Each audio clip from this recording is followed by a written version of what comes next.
So just about set now and getting to start. Jose Soriano, the center fielder. Boogie brings a ton of confidence with him to the mound. He's looking for good at-bats and a few runs from his teammates, and he's hoping to take care of the rest.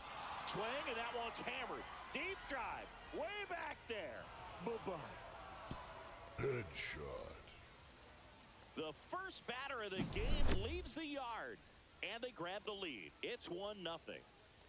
Here comes Wilson Contreras. And first offering is fouled off.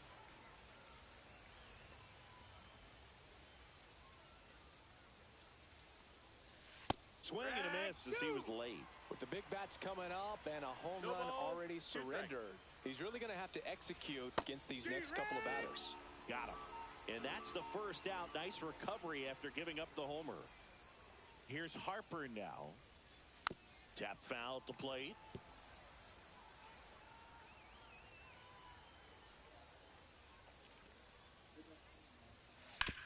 On the ground at first. And he takes it himself for the out. 2 down, bases empty.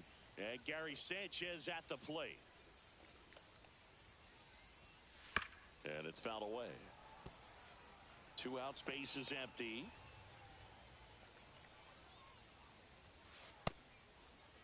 Started after it, tried to hold up. Now a look to first. Yes, he did. That's a swing.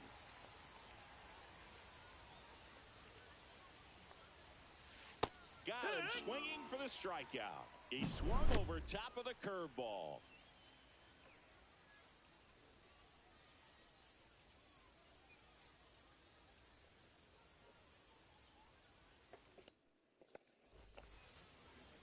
Now the left fielder, Honus Wagner.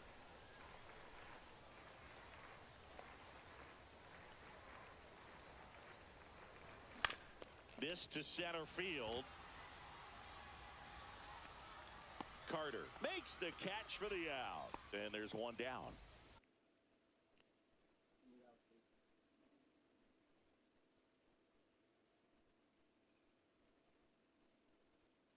Scott Rowland getting ready to hit. Swing, and that one's hammered. Deep drive. Way back there. And we're level. It's 1-1. And now the shortstop, Derek Jeter.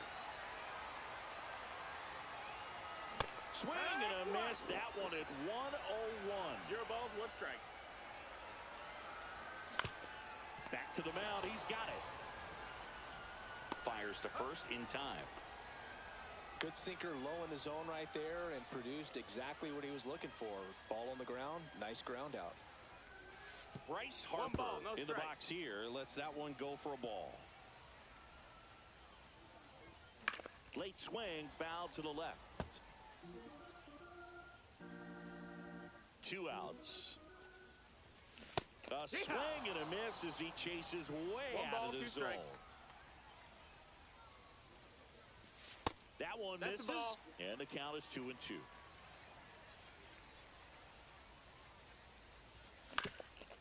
Up the middle. That's out number 3.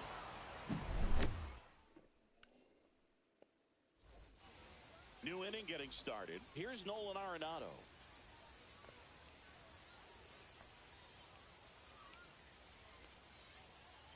Swinging a foul straight back.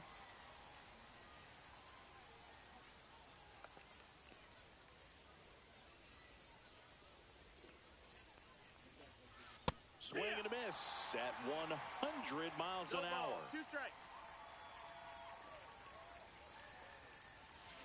And a swing and a miss. That K is his 3rd of the game. And now it's Salvador Perez to the plate.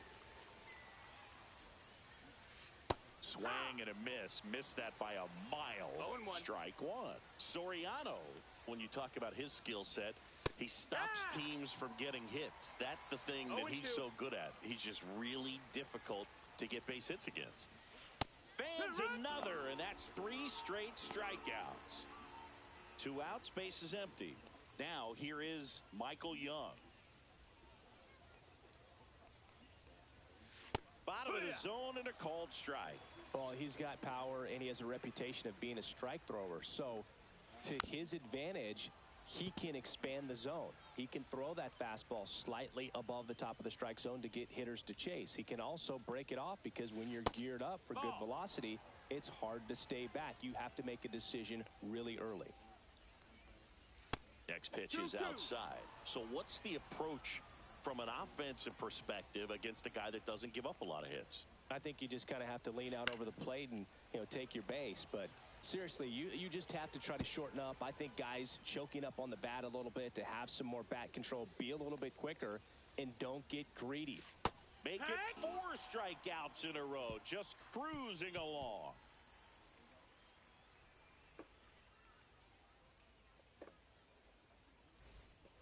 Bottom half of inning number 2, and now the center fielder, Evan Carter.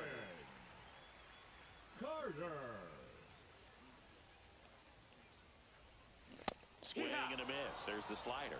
0-1. 0-1. Low ball.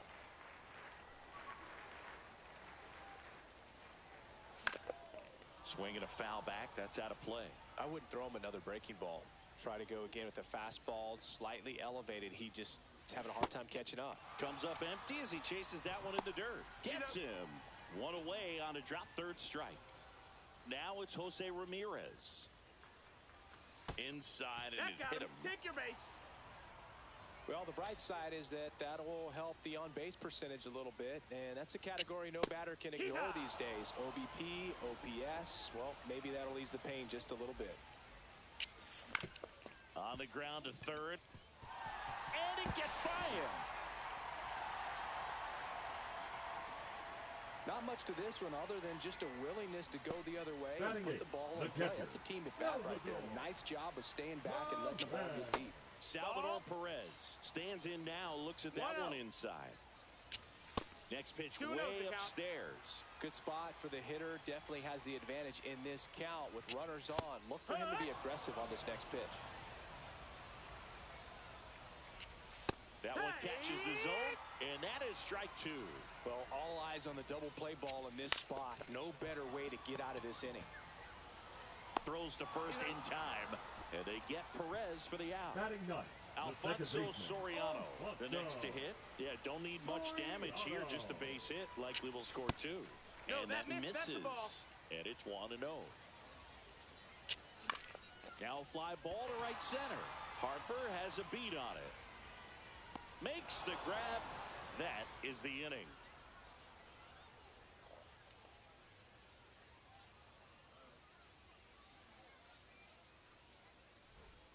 On to the third inning. In half up to hit.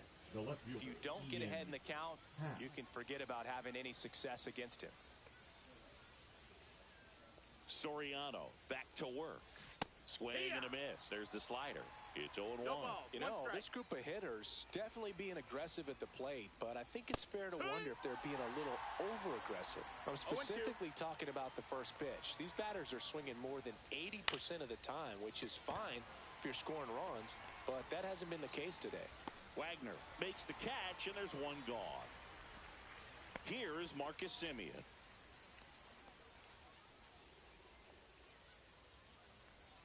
Now Marcus, a career-high 45 homers in 2021 with the Blue Jays. He parlayed that into a 7-year free agent deal with the Rangers. Straighten him up a little bit.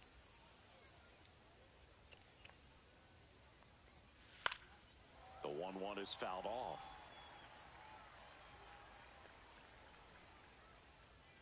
Right-hander kicks, deals. Swings through that one. It's a strikeout. Here's the center fielder, Evan Carter. He's already homered here in this one. A swing and a miss, and that's strike 1.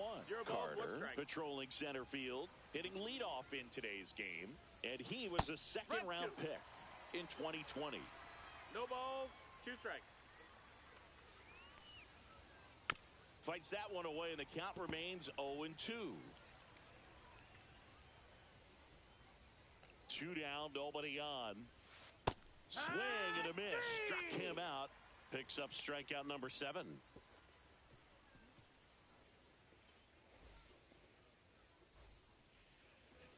And we're back. Leading and the batter now, Hannes the Wagner. left fielder, Hannes Wagner.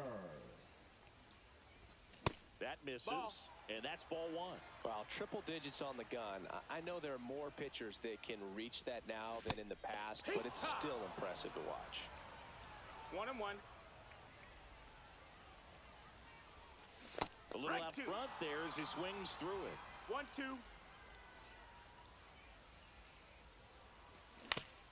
On the ground, and that's a fair ball.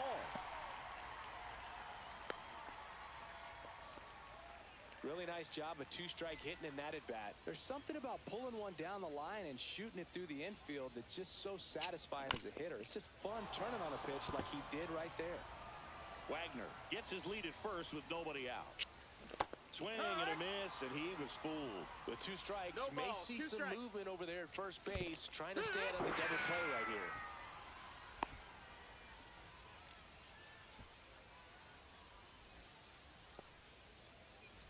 And now it's going to be Derek Jeter. He's 0 for 1. And the 1-0. first offering is not close.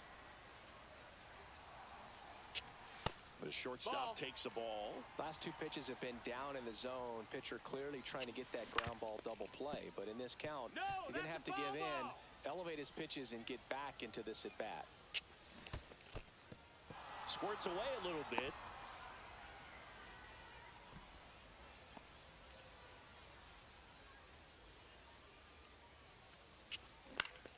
Ground ball left side. And that one finds its way through.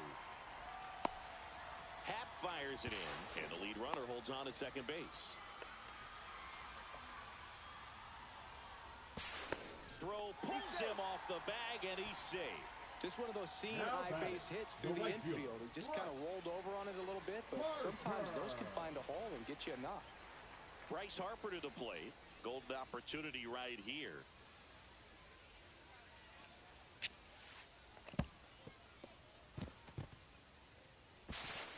He's safe.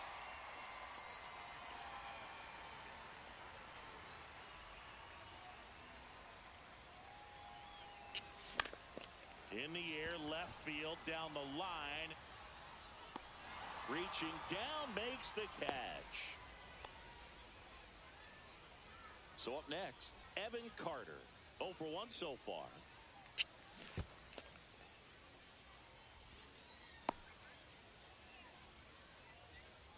Two outs and a runner at third here in the last half of the third. And a strike. Swing and a miss. As we go to the top of the fourth. And now here is Wilson Contreras. Fouled off left side.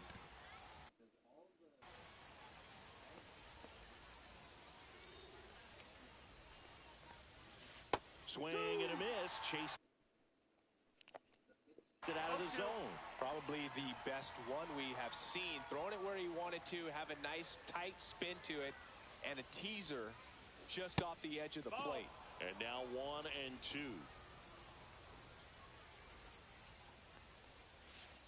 Can't connect on the curveball, struck him out. Here is Bryce Harper.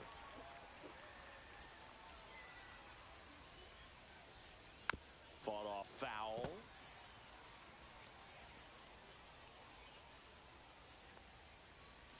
Swings through that one out in front that time. 0-2. That's foul off to the right side. Keeps the AB going. One down, base is empty. To the right side. To first. 2 up, 2 down. Here's Gary Sanchez now. 0 for 1. He struck out swinging last time. Hitter, Gary Sanchez. That one's in there, 0-1. 2 down, nobody on. Top half of inning number 4. Next pitch No, is that's outside. out.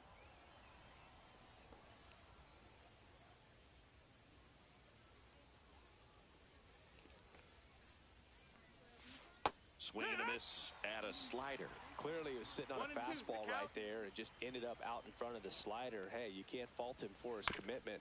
Now he's just going to have to battle with 2 strikes.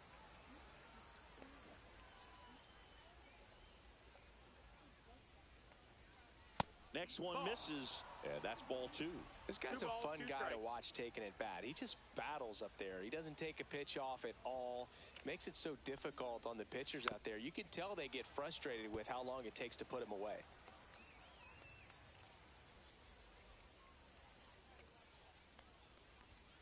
Upstairs. And now it's 3-2. Wow, this guy's really battling up there as if his run is the game-winning run. I love his tenacity.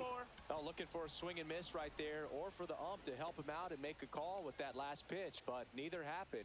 Close pitch, but a good take to earn that walk. Arenado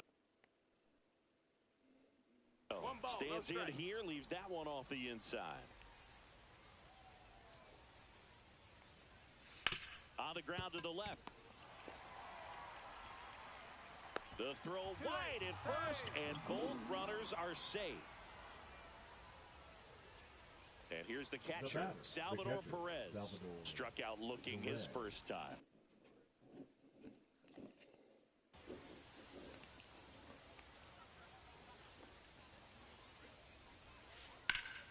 Swing and a ball drilled center field. And that's the third out.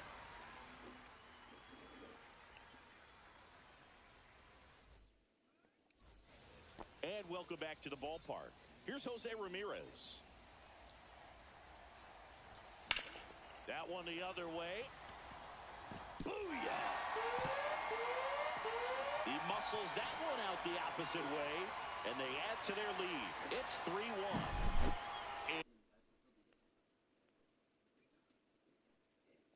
Let's go.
Silver one, go.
I canceled all my food delivery subscriptions and upgraded to cooking, and it's totally transformed the way I eat because every meal is crafted by award-winning chefs from across the country. The variety is unlike anything I've ever seen, with over 100 menu options to choose from every week, so I can always find the exact global cuisine I'm craving, whether it's Thai, Japanese, or Italian. So I can have Chef Christy Flores' signature grilled spicy salmon bowl for lunch, and Chef Mark Forgiani's incredible rigatoni with mushroom bolognese for dinner, and all at 50% off if you click now. To meet my health goals, I've been using the app to easily filter through dietary options like vegan, keto, and even high protein. So I get the nutrition I need without ever stepping into a grocery store. And on my busiest days, they offer convenience I can count on. Meals are freshly prepped, delivered right to my door, and ready to heat and eat in minutes. And the best part, it fits my budget. Right now, Cookfinity is offering 50% off your first week. If you do the math, meals start at just $5.55 with select plans. Get this deal today because it won't last long.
First pitch coming at you right after the break.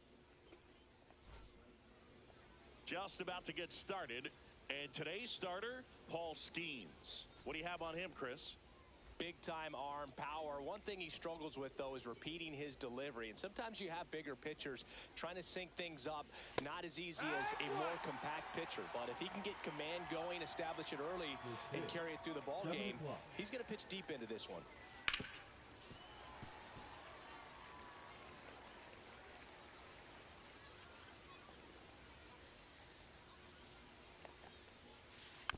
Fouled off the plate. They'll do it again.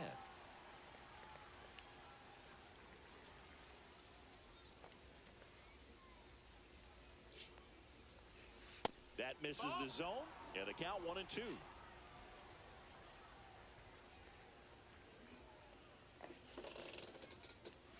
That's down and in. 2-2.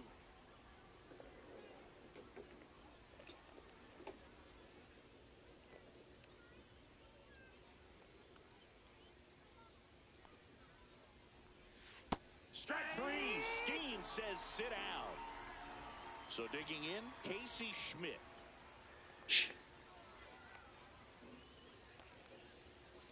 And first offering is fouled off.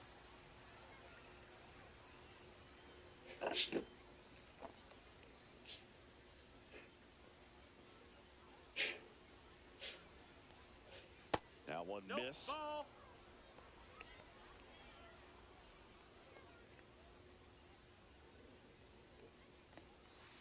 That's to third. Fires over to first. 2 quick outs at the top of the first here tonight. Batting third. 2 down, bases empty. Now it's Corey Seager.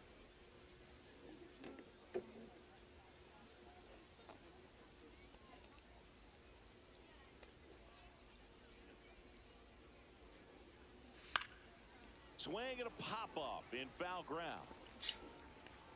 And he can't quite get there. It's a foul ball.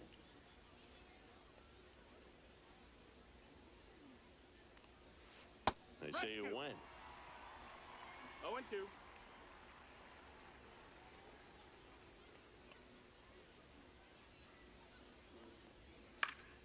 Foul ball still 0-2. I wouldn't throw him another breaking ball. Try to go again with the fastball, slightly elevated. He just is having a hard time catching up. Ground ball up the middle. A dive. Nice stop. The throw. Got him. Nice play. Let's go.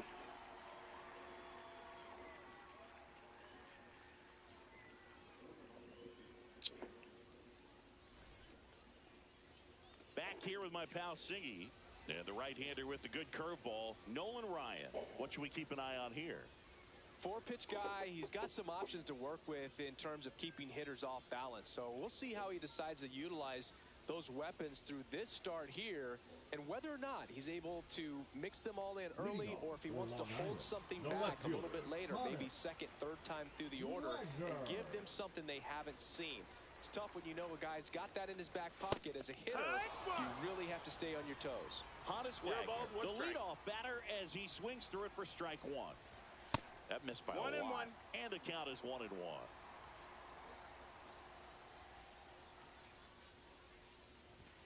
Right through there for a strike.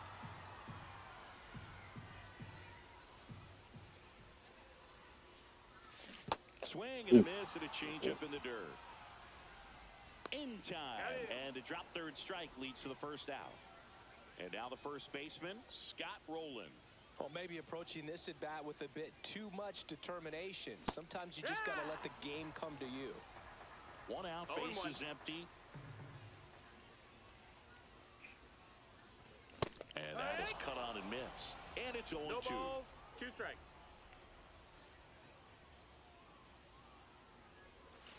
That's a little bit low. 1 ball, 2 strikes. Spoils the 2-strike pitch, and he'll see another.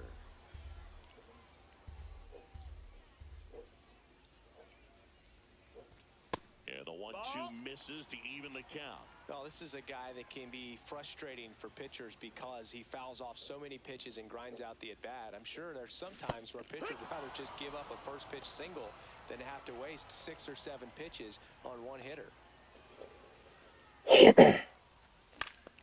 Pop foul out of play off to the right.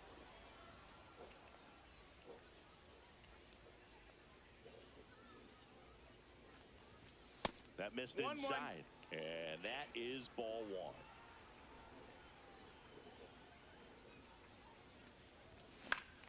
That one to first. He takes it himself to the bag, and that'll do it.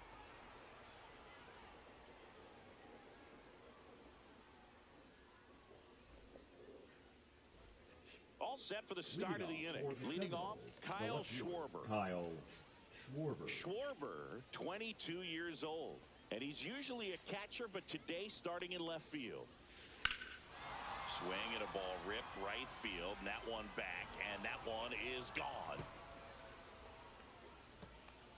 And they jump ahead in the second. It's 1-0. And here is Junior Caminero.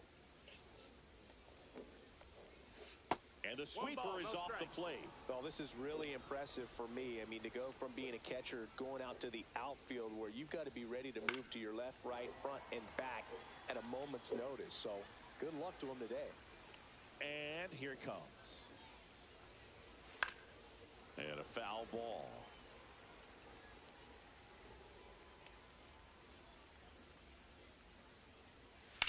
Rips one to right.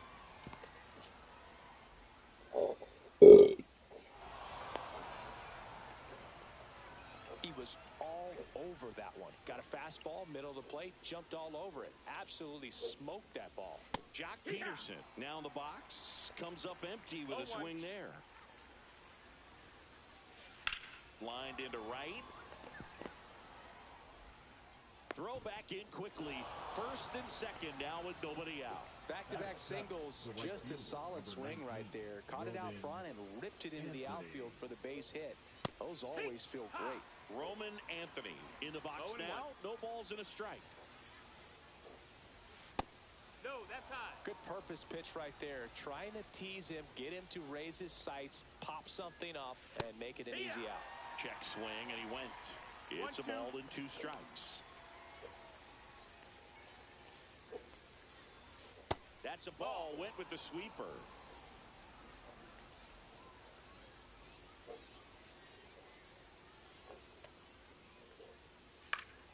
Still 2-2 after the foul ball.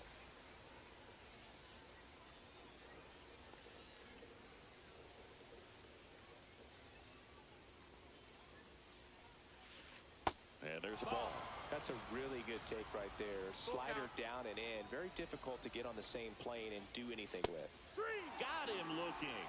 And a big sigh of relief from the mound with that called third strike.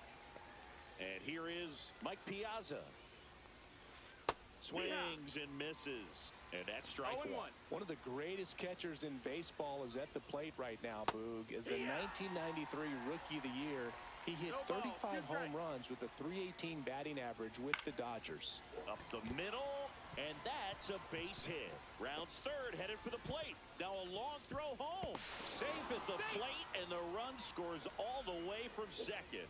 And they take a 2-run lead. And here's the first baseman, David Ortiz. And the sweeper misses. Could use a ground ball here. Something in the infield. Runner at first base. Get 2, get out of this. 2 on, 1 out. And that's outside. That's 2-1.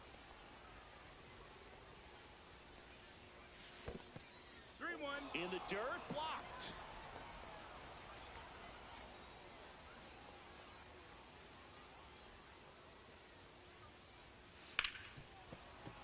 And it finds its way through for a hit. And they stop him at third, so bases loaded with 1 away. Showed some really nice patience in that at-bat. Worked himself into a good count. Pretty tough for the infielders to do anything with that one. He pulled it hard into the outfield. And even when you keep it on the ground, it feels great when you hit a missile like that. all loaded up. Dangerous hitter at the plate. And delivers outside. Pressure's on right here. 2-0 count, bases loaded. You don't want to fall to a 3-ball count and then walk in a run. He's got to challenge the hitter right here.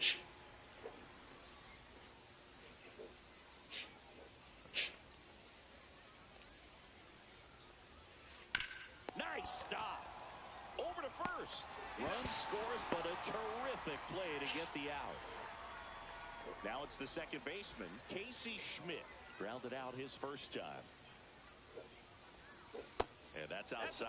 Big moment in this game. 2 outs, 2 runners in scoring position, and could really break this thing wide open early. Next pitch is outside.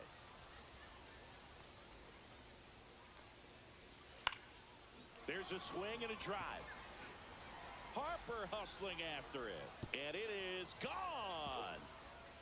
And that should quiet this home crowd. It's their second home run of the inning, and they tack on 3. It's 6-0. And here's Corey Seager to hit. And first offering is fouled off.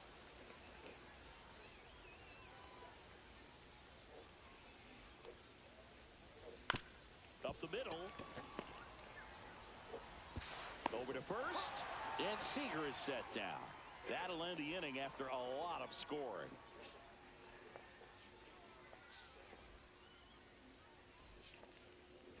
And we're back. Bottom of the inning. Here's Bryce Harper. The right fielder, Ryan back to work. With how good these offenses are, there's a lot of ball game left. It's 0-1. Swings through that one for strike 2. Man, he really sells the changeup with that arm action. That one ripped. Schwarber ranges back and puts the squeeze on that one. And a quick out, number 1. Evan Carter digs in now.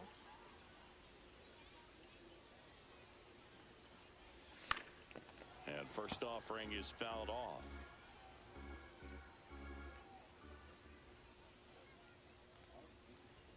That one at triple digits. He's trying to stay away from this lefty, knowing that a lot of left-handers like the ball down and in. Down to the dirt, swing and a miss. Out. 2 away now after the drop third strike. Here's Jose Ramirez. Just not a good pitch to swing at. One reason he's an everyday player is he usually lays off of that junk. Swing and a miss. No ball. It's 0-1.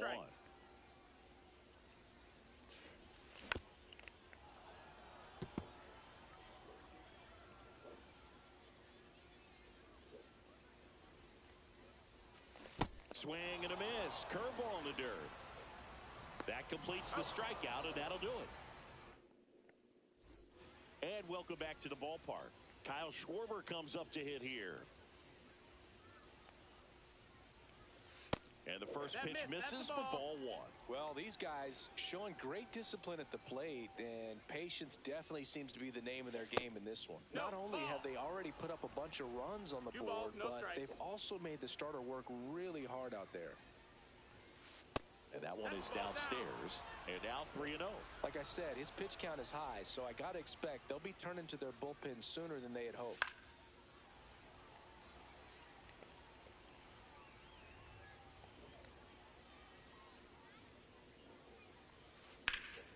Swings and blasts one deep to left center. Ranging back. Hauls it in on the warning track. So up next, Junior Caminero.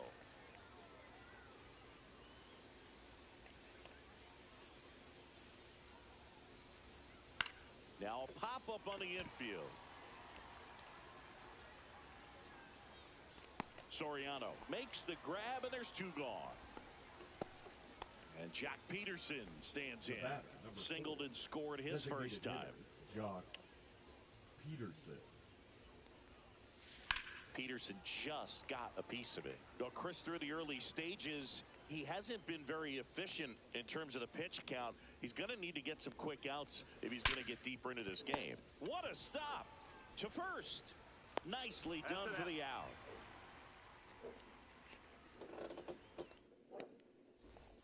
Ready to go for the last half of the inning. And it's Rafael Devers in the box. And a strike to Devers.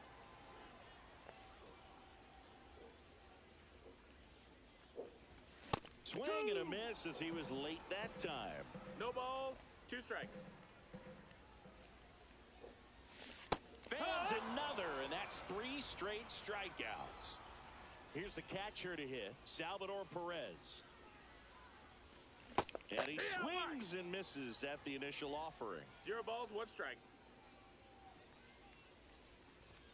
Just missed. What's a good pitch there. Really had some run and finished a little up and in just on the edge. And that's one of those, if you swing at it, hit a broken bat as you jog back to the dugout.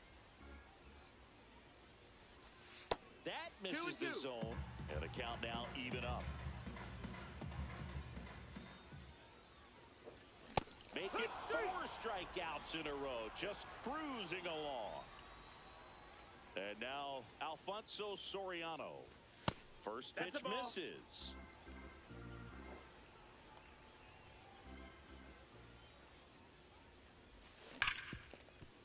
Hard hit right side. Throws to first. And it's a 1-2.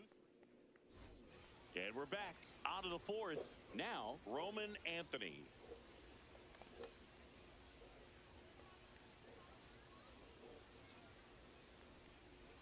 And that one missing low.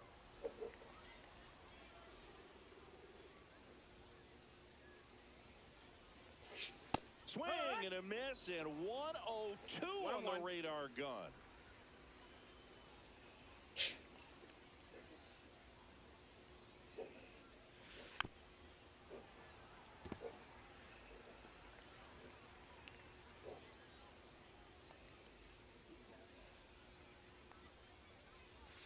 Strike 3, Paul Skeens doing what he does best, collecting strikeouts. So digging in, Mike Piazza. Lifted in the air, right center field. Harper makes the grab for the second out. 2 outs, base is empty. David Ortiz will hit next. 1 for 1 with a single so far.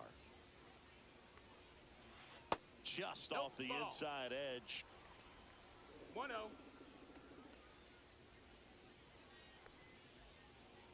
And another ball.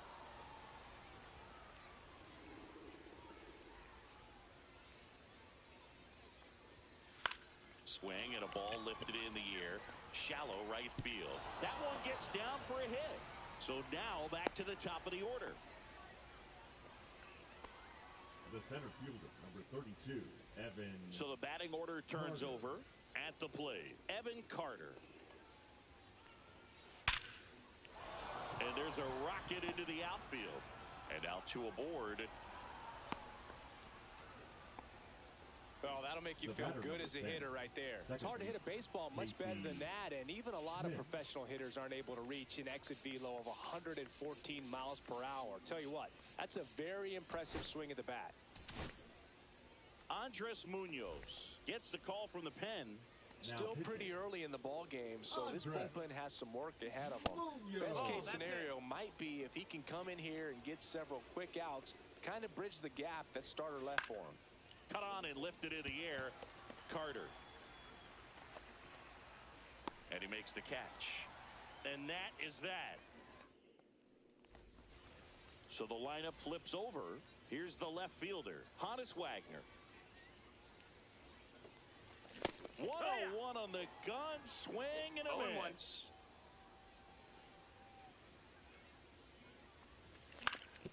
On the ground, right side, and that's just foul. Fly ball down the line, and that drops foul.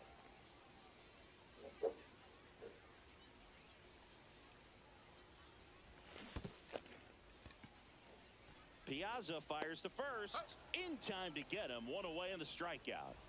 Scott Rowland now at the plate. There's a strike. Boog, over 80% of his first pitches are strikes. You're doing that, he could have a really good day out there on the mound. Swing and a miss, and it's 0-2. 0-2. Bases empty, one away. We're here in the bottom of the fourth. Strike three, and that's 2 in a row. So 2 down now, and here is Derek Jeter. Down the line. And no one can get to it. It's a foul ball. Here comes the 0-1. Foul ball there.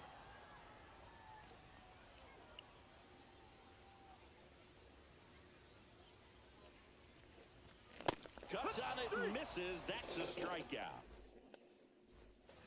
We go to the top of the fifth. Here comes Corey Seager. Corey Seager. That one's sizzling on its way through to the outfield. Man aboard on the leadoff single. Everything came together for him. Got the top of the ball a little bit, but not much. That was hit pretty hard through the infield, so I think he'll be happy with that swing. Definitely generated some good bat speed. Well, these players putting together some really good at-bats in this game. There's been a lot to like with how they're approaching their chances at the plate. It looked to me like they really wanted to get to the starter early, get him out of the game before he settles in, so I'd say mission accomplished. And a ball and 2 strikes. And downstairs. No, that's low. Ball.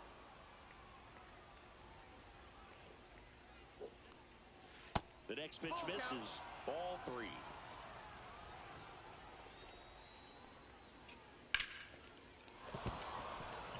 And it gets by him.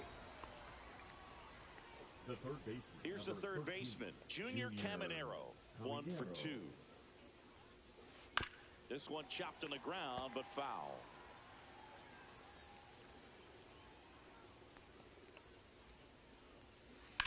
That one blasted deep to right. Back there. And that ball is gone. A shot to the opposite field. And they add on. It's 9-0. Peterson, the next to hit, takes ball 1.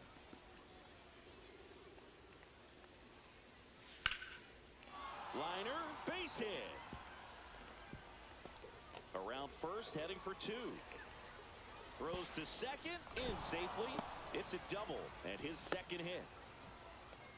Now it's the right fielder, Roman Anthony, who's 0 for 2 with a pair of strikeouts. Swing and a high fly ball in the air left field. Going back on this one. Way back, out of here. So he blasts one out the other way. Second home run of the inning for him. And they add a couple more. It's 11-0. Next to hit, Mike Piazza. Just missed. Munoz, in his 6th season, he features a slider, a 4-seamer, a sinker, and he works in a changeup. And that's downstairs. 3-0. That's out to center field. Carter moving under it. And there's one down. It's a good recovery, though, after giving up the home run. Not allowing it to stay in the head, but going to work at the next hitter. And a tough one at that. Smoke to right center, and this one's going to go out of here. Their 3rd home run of the inning. And they tack on to their lead. It's 12-0. Next to hit, Evan Carter. Check swing, called strike. Ball. 1 ball, 1 strike. This one's smoked on its way out of here. They do it again. Back-to-back homers. And they boost their lead. It's 13-0. Now pitching. Clair. Right now. Stepping in, Casey Schmidt. Base hit center field. So they get a man aboard with a 1-out single. Everything came together perfectly for him right there. Absolutely smoked that baseball. What a swing. Sent it out way faster than it came in, of course. 113 off the bat, and no matter where you hit it at that speed, it's tough to make a play on. Quick throw back in. Lead runner holds at second with 1 gone. And Kyle Schwarber will come up. Swing and a miss. 0-1. 0-1. Just missed. That's the ball.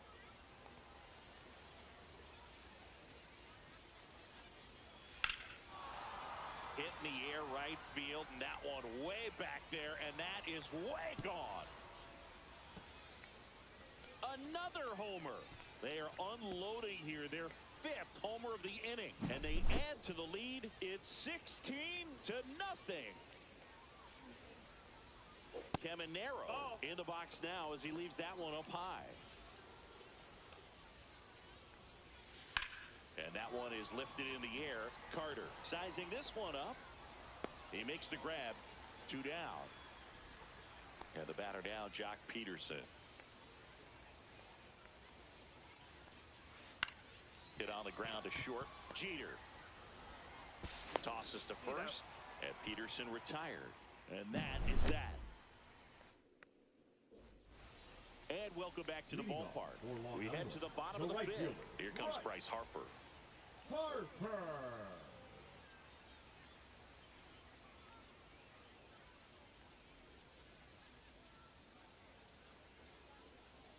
Ryan back to work.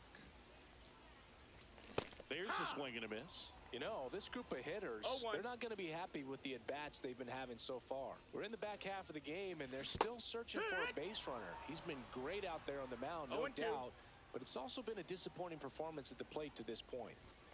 Swing and a miss. Struck him out, and Harper is gone. Evan Carter getting ready to hit. He's 0 for 1. Carter. Cut on and missed at 101. It's 0-1. That's strike 1. Swing and a miss. Nice changeup. And as we get deeper, it's not going to get any easier. These at-bats are going to feel more and more desperate with every out the rest of the way. And that one hammered. That's back. Booyah! And they've got their first run. It's 16-1. That's an impressive swing of the bat to go over the wall to the opposite field gap. And, you know, there are a lot of guys that just don't have the pop to do that, and probably just as many who don't have the approach either. He let that ball travel, and he got great extension on the follow-through to drive it out of here. 1 down. Now at the plate, Jose Ramirez. That one pushed foul out of play off to the left.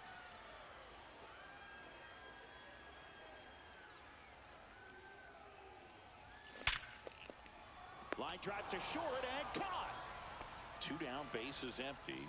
Digging in, Rafael Devers. His first at bat was a strikeout. Swing and a miss. 0-1. These hitters have been very aggressive early in the count, but when you're down, you might want to be a little more patient. Take some pitches, see if you can extend those at bats and get some base runners on.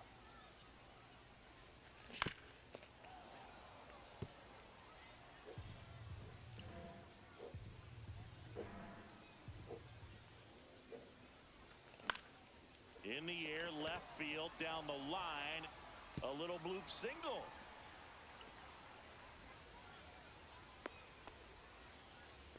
Well, that's one of those knocks where you almost expect to get some jabs from your teammates when you get back to the dugout. He clearly didn't catch that one on the big part of the bat, just kind of muscled it out there. And, you know, on the mound, it can be pretty frustrating for a pitcher, but you just kind of have to expect those to drop in there sometimes. Swing and a miss, and it's 1-2. 1-2's the count. Swing and a miss. Struck him out. And he keeps putting up the K's. That's number 11. So this one got...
Good night, baby. Good night. You okay? Yeah. Why are you so hype? Relax. Like, you know, he's so loud. Go to your bed. It's 11:52. I'm not tired. Yeah, but go lay in your bed and play again. Bedtime. I'm cold. Hmm.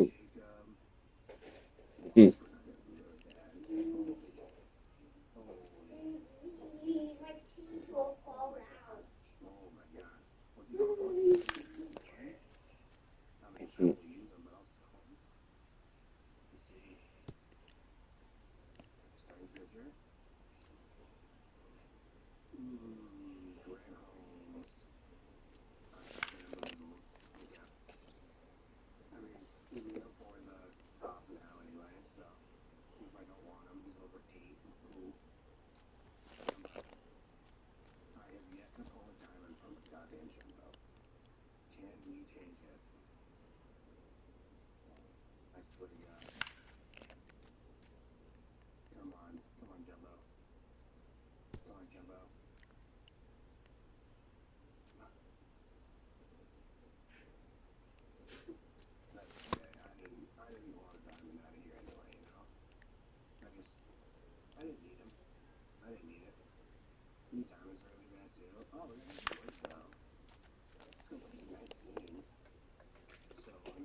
Who are you talking to?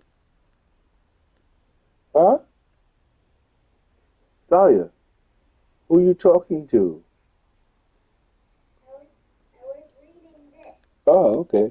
I thought you was being weird. while I was talking. Okay. Being weird, talking to yourself like a creep. That was scary. Come over there and smack you up like, get out.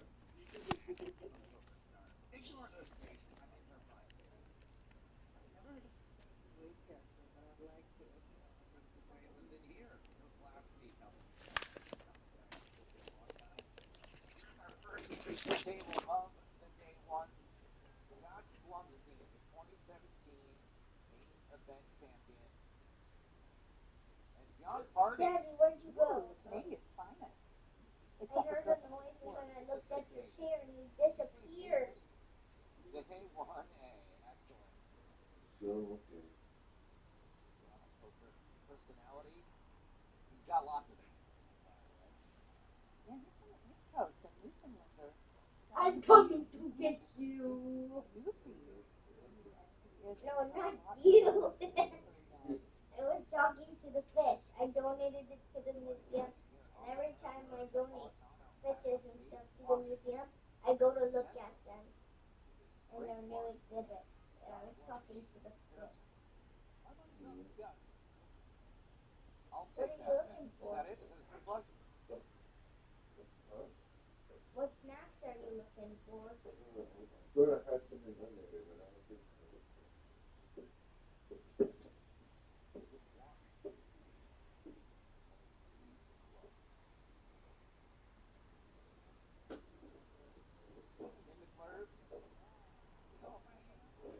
Getting tipsy.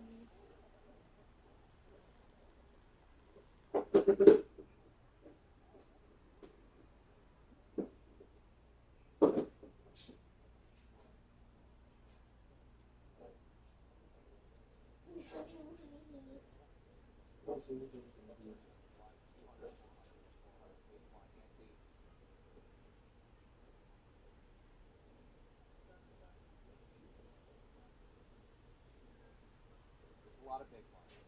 60,000. 300 big ones.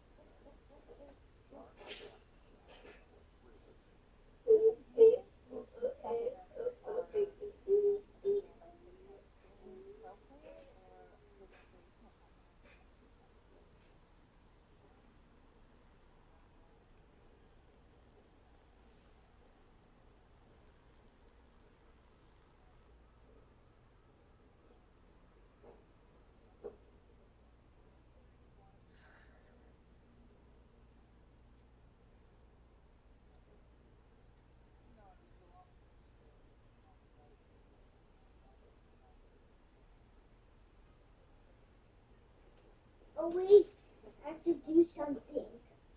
I forgot my.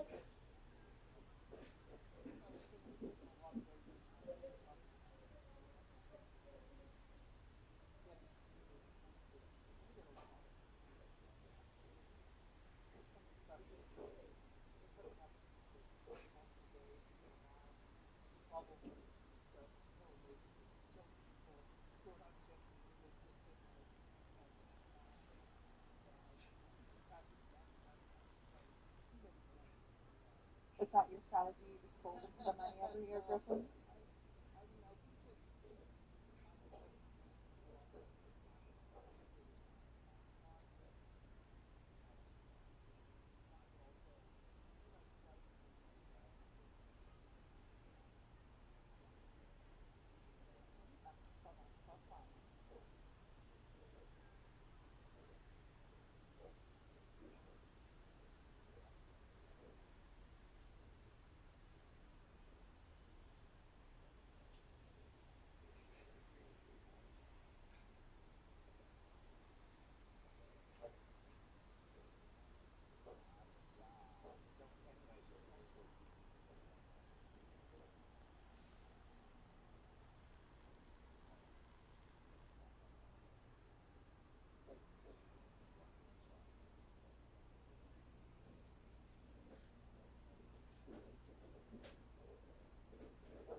Oh, hang on, grab the bottom of I will fly out. That's the cheesy bird. Okay?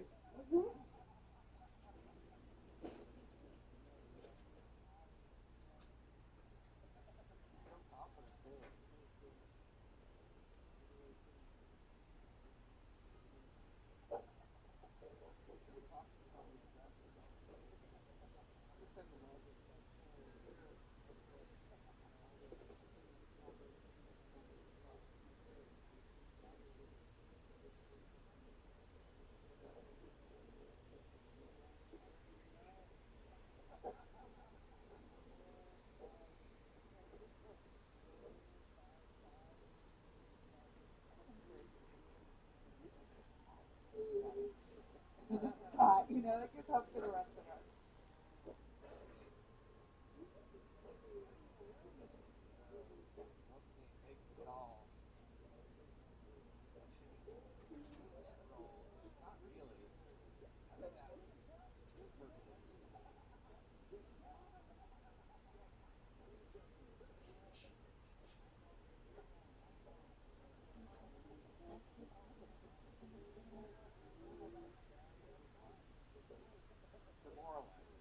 Oh.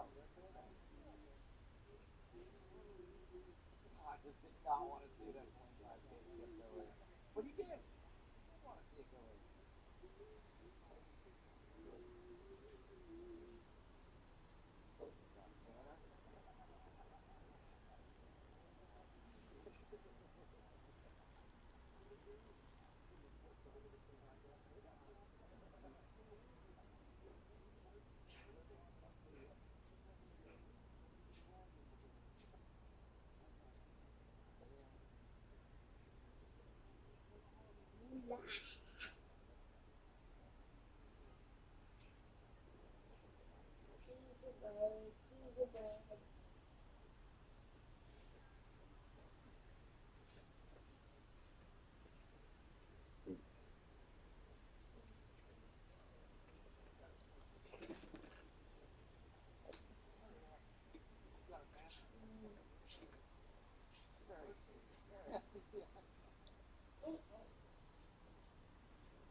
When I wake up, my new home will be finished.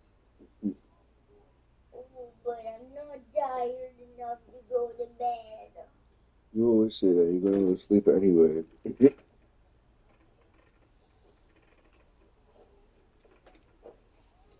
always say that, but today, I mean it.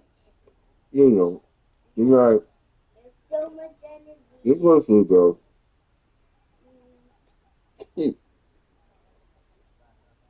Well, I'm about to go to sleep.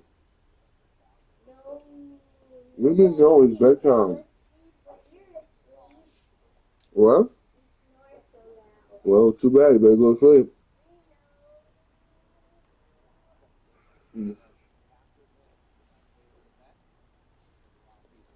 Fine. Uh-huh. Will you even go to sleep? Maybe. I'm going to wait until you get in the bed.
Coca-Cola.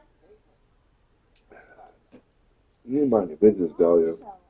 Everything someone does, you don't gotta say something every time, girl. Sheesh. You feel me? Every move somebody make, you gotta be in the mix every time? Right. What's up? You and the dog over there talking about Coca-Cola. Like what? Who are you talking to? You. Well,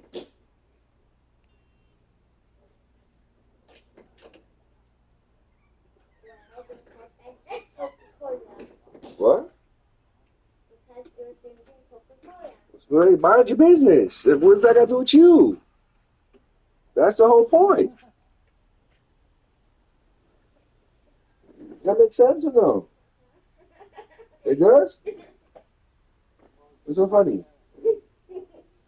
Nothing. I was just laughing because I said Coca-Cola.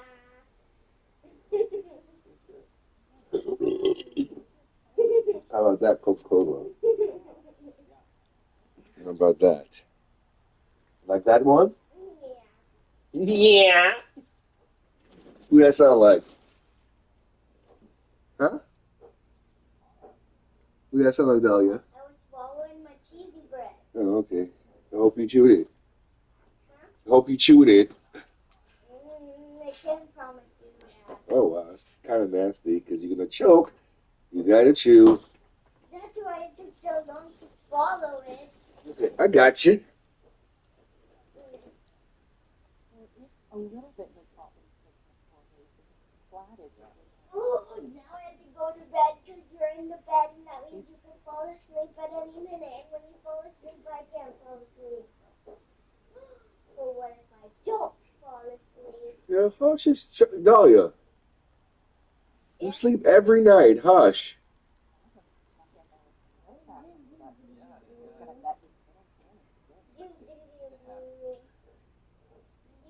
You starting your weird stuff again. Okay, hush.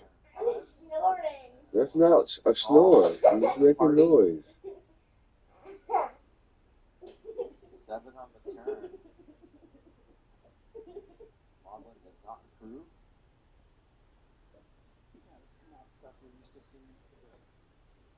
Pretty miserable thought going about it. Not something you want to be doing You're no fun.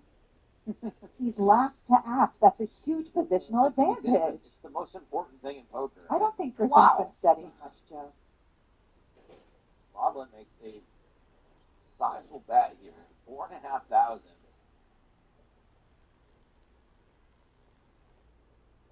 Weinstein again in a situation where he's playing against someone who's very confident in their hands incorrectly. Like, I think Moblin truly thinks he has the best hand. Now makes the call. We've got 20,000 in the middle. I think both the Ace of Diamonds and the Ace of Clubs blocking a lot of those flush draws that Moblin would perhaps be bluffing with.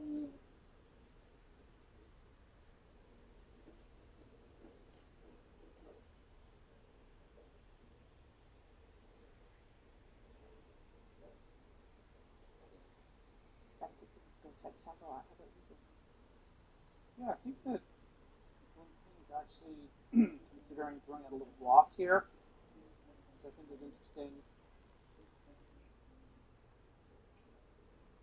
Block indeed, 5,500. End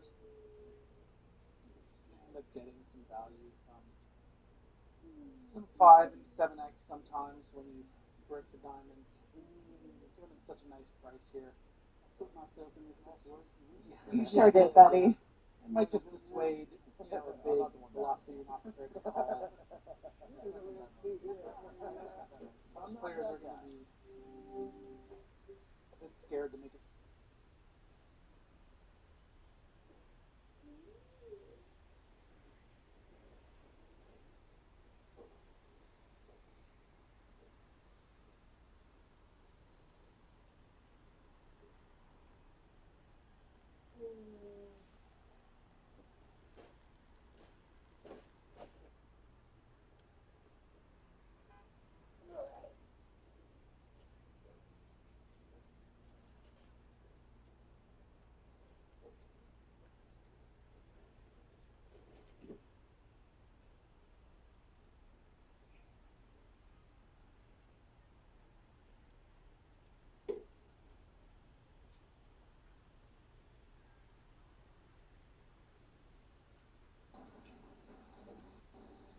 Then,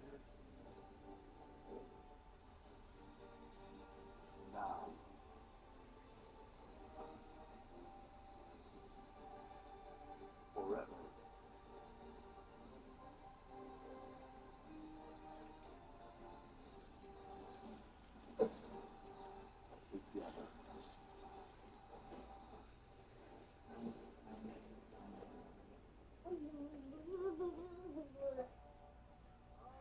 This is the bustling metropolis of Riyadh, crown jewel of the desert, the capital city of the Kingdom of Saudi Arabia.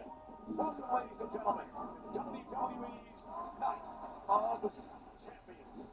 Just the hospitality here. The people are amazing. The country is amazing. What an incredible night. It feels like the crowd somehow exceeds their own bar every time that we come here.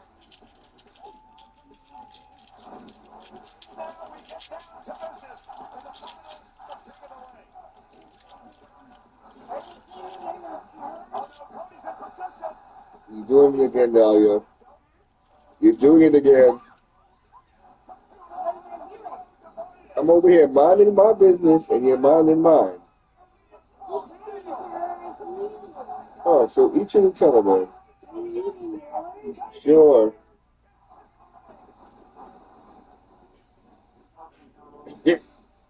Eat yours if you want it.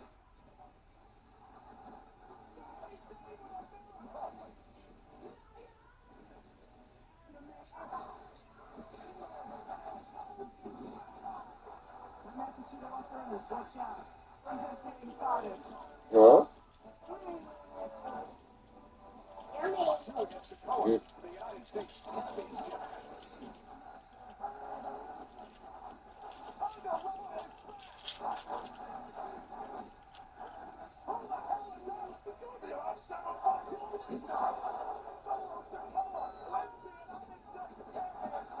I've been given and given. Now it's my turn to take. Jay Cog. The following is the finals of the Queen of the Ring tournament.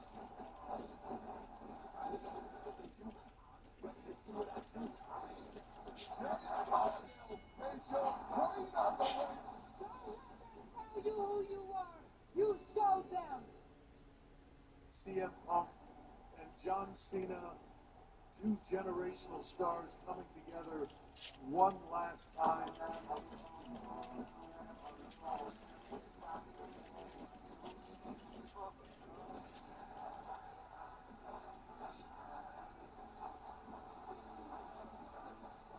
Maybe the fans are starting to get to it.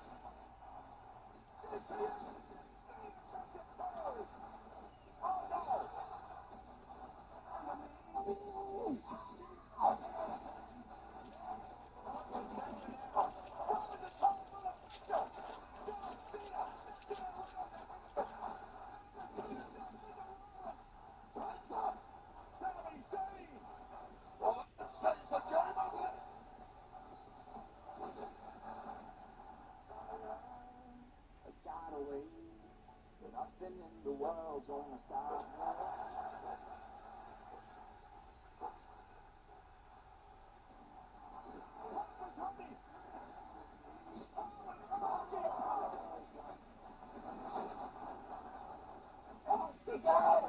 me.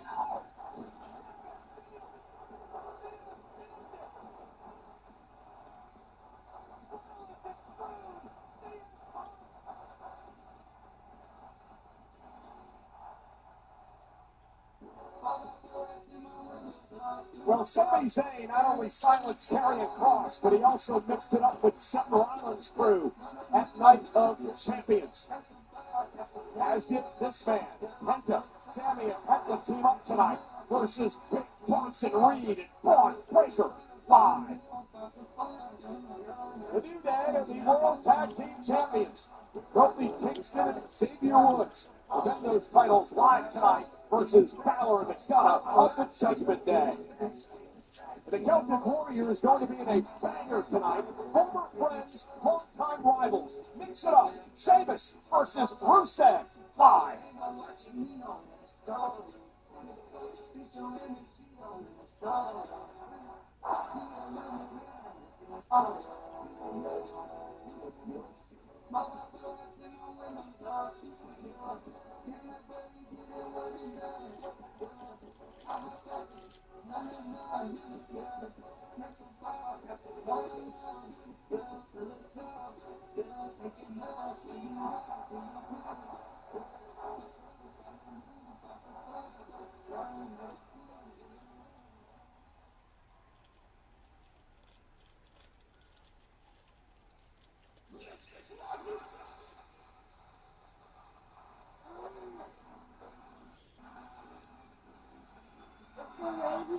about Clair.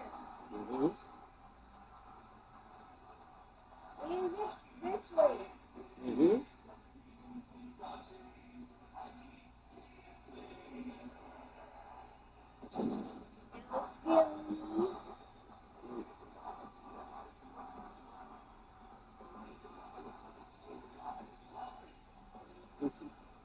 Ladies and gentlemen, please welcome Rhea.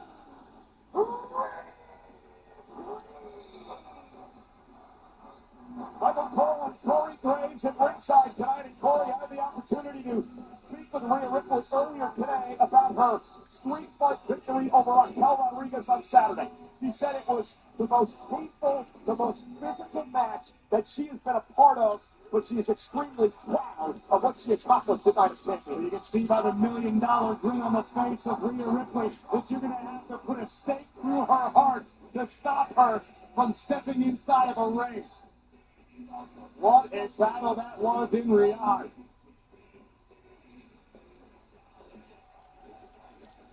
Now Rhea kicks us off tonight on Monday Night Raw.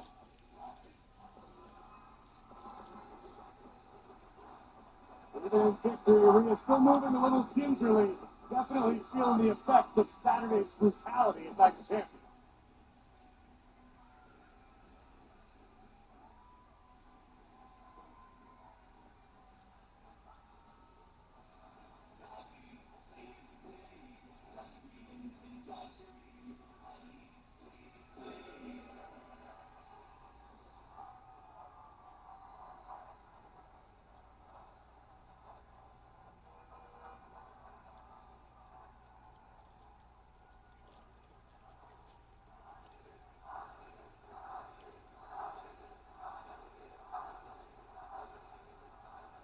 Welcome to Monday Night Money!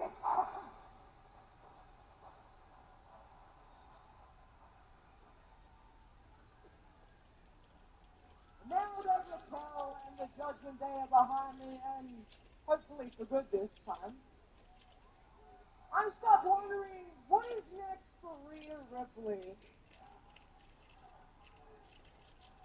And with Evolution just around the corner, I feel like I need to start getting my priorities straight.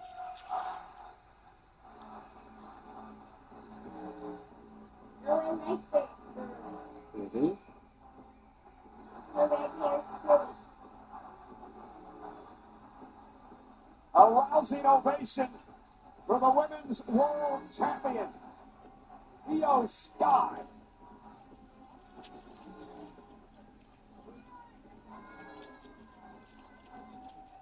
Been champion since before WrestleMania, Corey, when she shocked the world by knocking off Rhea Ripley.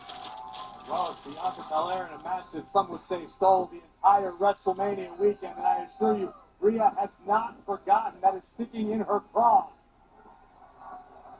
What is Io up to tonight?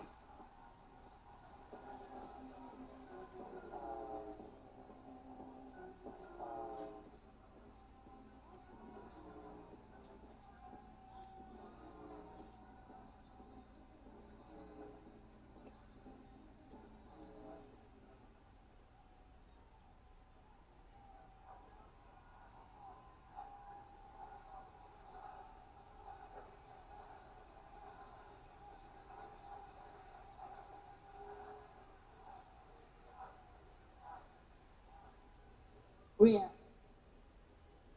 you cannot have evolution without the E of Sky.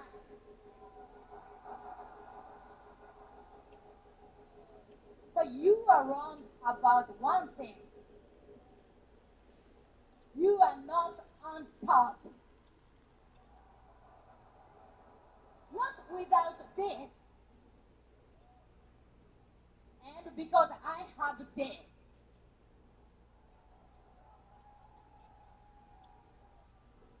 Adam Pierce told me that I can choose who to defend the Women's World Championship against at Evolution. 私がチャンピオンなんだから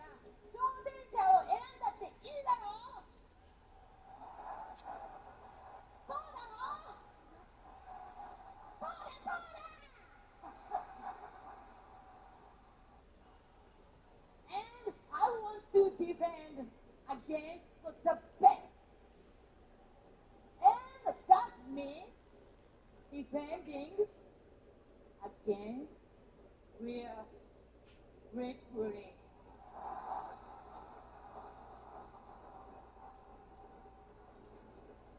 The lights turned on. I'm not seeing it. Theo, Huh? I have nothing but respect for you. Go take it off if you want. And if that is what you No. want, You scared? then I just want you to know that I'm going to stop at nothing to get this done.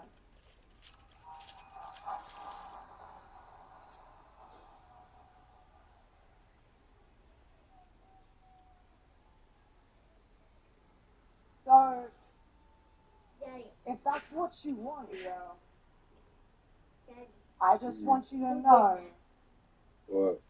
the lights. that what happens at Evolution, I don't think it was that's off what all the you way. wanted. That's why I actually scared.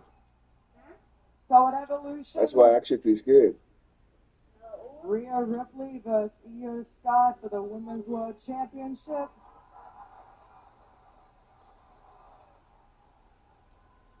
You're on. What a gutsy move by Io Sky to challenge the former champion Rhea Ripley a week from Sunday at Evolution. Maybe Io feels she solved the Rhea enigma at WrestleMania, but will likely strike twice for Io Sky. Next Sunday, yeah. Where they belong.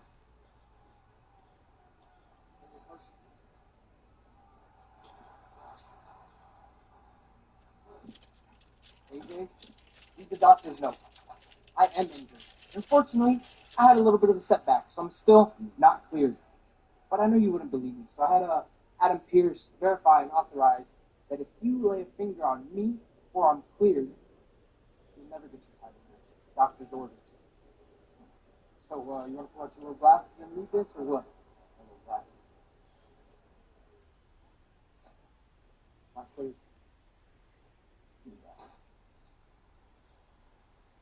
Yep, right here.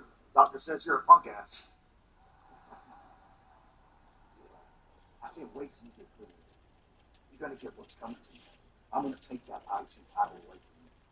And I'm going to beat you so bad, you'll need more than a notice.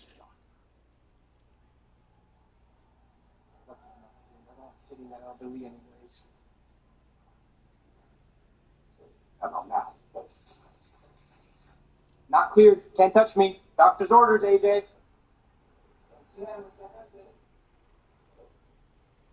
Dominic should just keep his mouth shut. I mean, he's not going to be injured forever, Jesse. You got to have a little sympathy for a guy suffering from a broken heart. He's going to be okay one of these days. He's tough.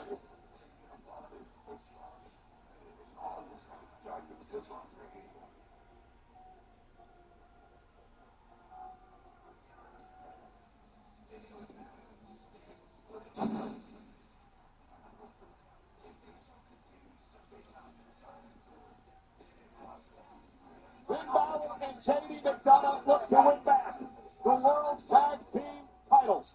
Coming up next, live from Pittsburgh on Netflix, the Judgment Day versus the New Day with the souls on the line. The New Day evil. Yes. They turn evil.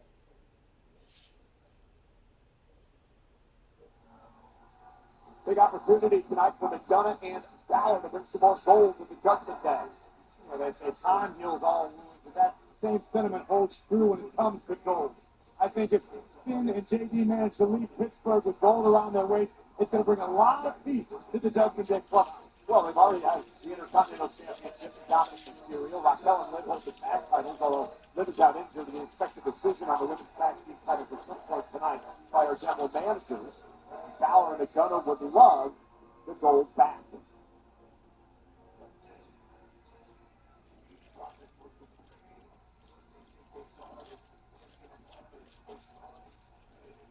Well, ladies and gentlemen, want to remind you that the WWE Super Show is coming to Mexico City on Saturday, July 26th, and Monterey on the 27th of July. Tickets are on sale now via WWE.com/event.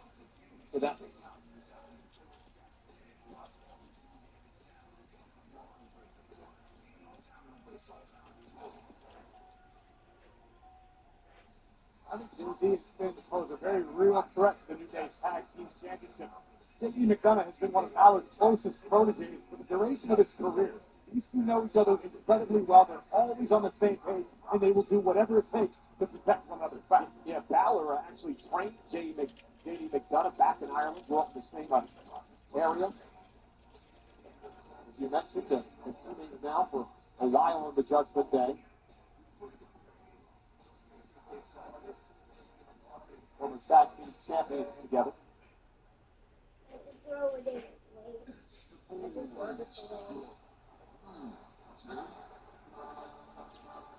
Well, I'm actually shocked. Why is that? The New Day actually have a match. They had two since they won the titles in WrestleMania. Two in the last one. 2.5 months. Don't blame Kofi.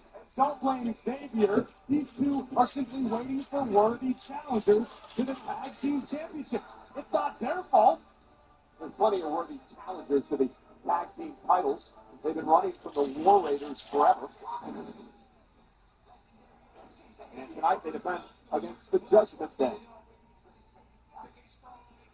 Who they beat the War Raiders back at WrestleMania for the World Tag Team titles. 12 on Raw and SmackDown and 1 down at NXT.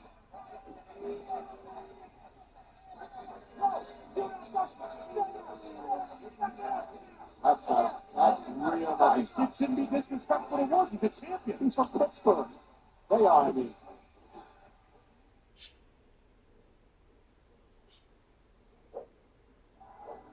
Well, ladies and gentlemen, WWE Late Night featuring Tony Hinchcliffe will take place at the Bergen Performing Arts Center in Englewood, New Jersey on Saturday, August 2nd at 11 p.m. Eastern on SummerSlam weekend. This sale is available until 11:59 p.m. Eastern, 8:59 p.m. Pacific via Ticketmaster, followed by the general public ticket on sale tomorrow at 10 a.m.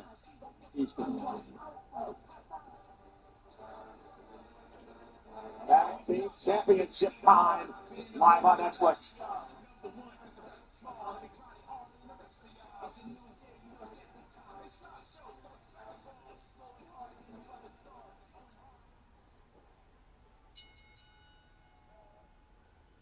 The following contest scheduled for one fall is for the World Tag Team Championship! Introducing first, the challengers at a combined weight of 385 pounds, the team of Finn Balor and J.D. McDonough, the Judgment Day!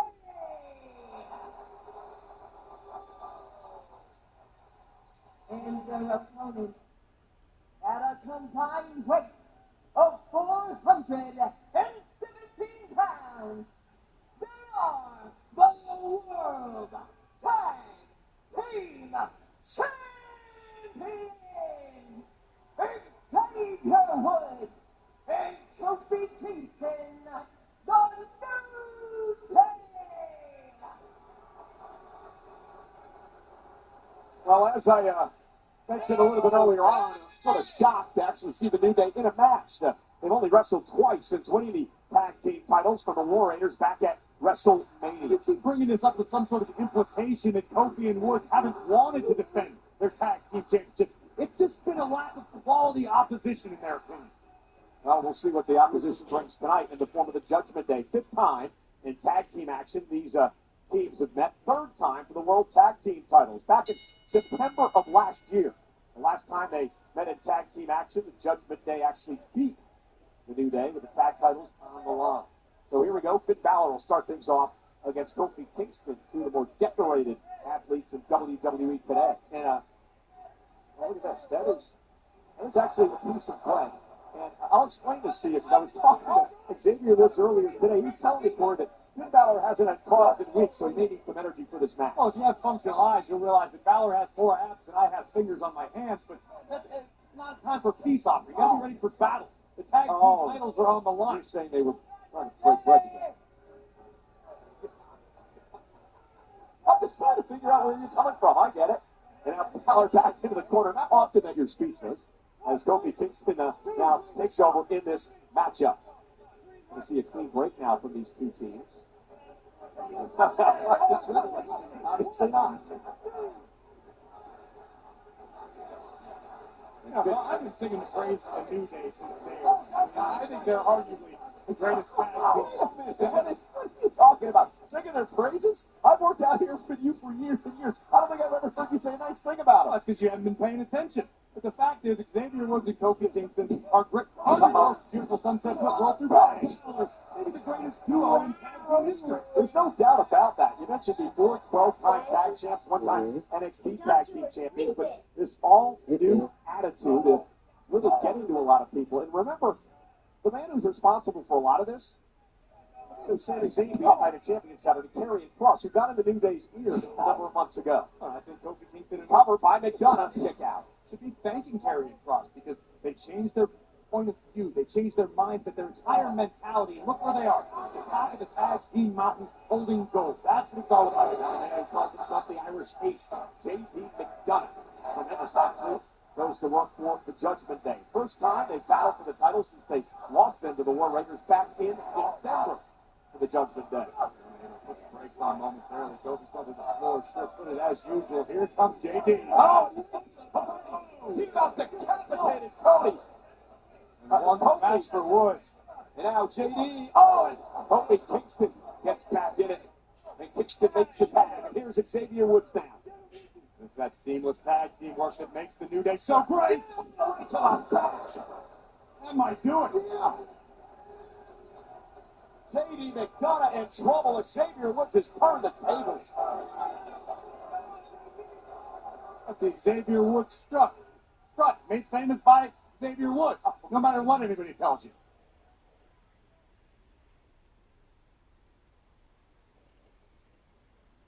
Why was he even hanging there? Now, suddenly, the New Day have taken complete control of this match. Kofi Kingston got a Gonna go? face. Not sure how he recovered enough to Good, everybody.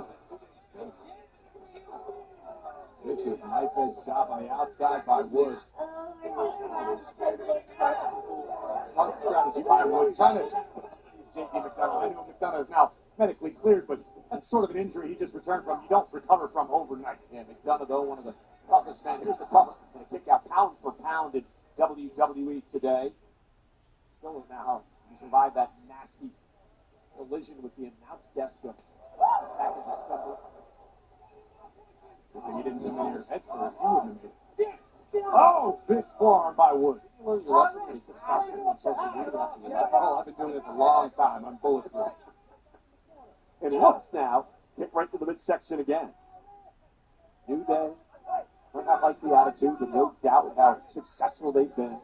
Why are you trying to lead the WWE fans into not liking the attitude of the New Day? Why would you not celebrate the champions, Cole? They're highly skilled, great, legendary WWE superstars.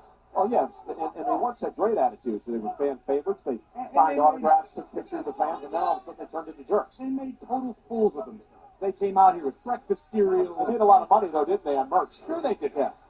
And ice cream bars and studios. Headbutt right between the eyes of Woods. And then what do? They stabbed their best friend, Big E, in the back.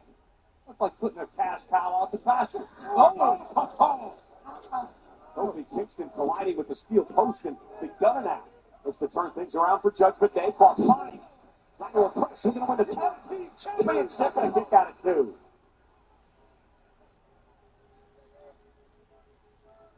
Take another look at McDonough from the top. Full extension. Notice how he landed almost on the face of Xavier Woods. It's a credit to the toughness of Woods to survive. I thought this was a hockey arena.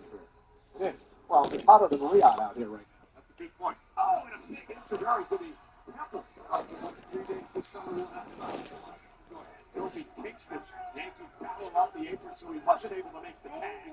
It allows Xavier Woods to stay in control. McDonough just collapsing. Tag made to Kingston. I like the old New Day.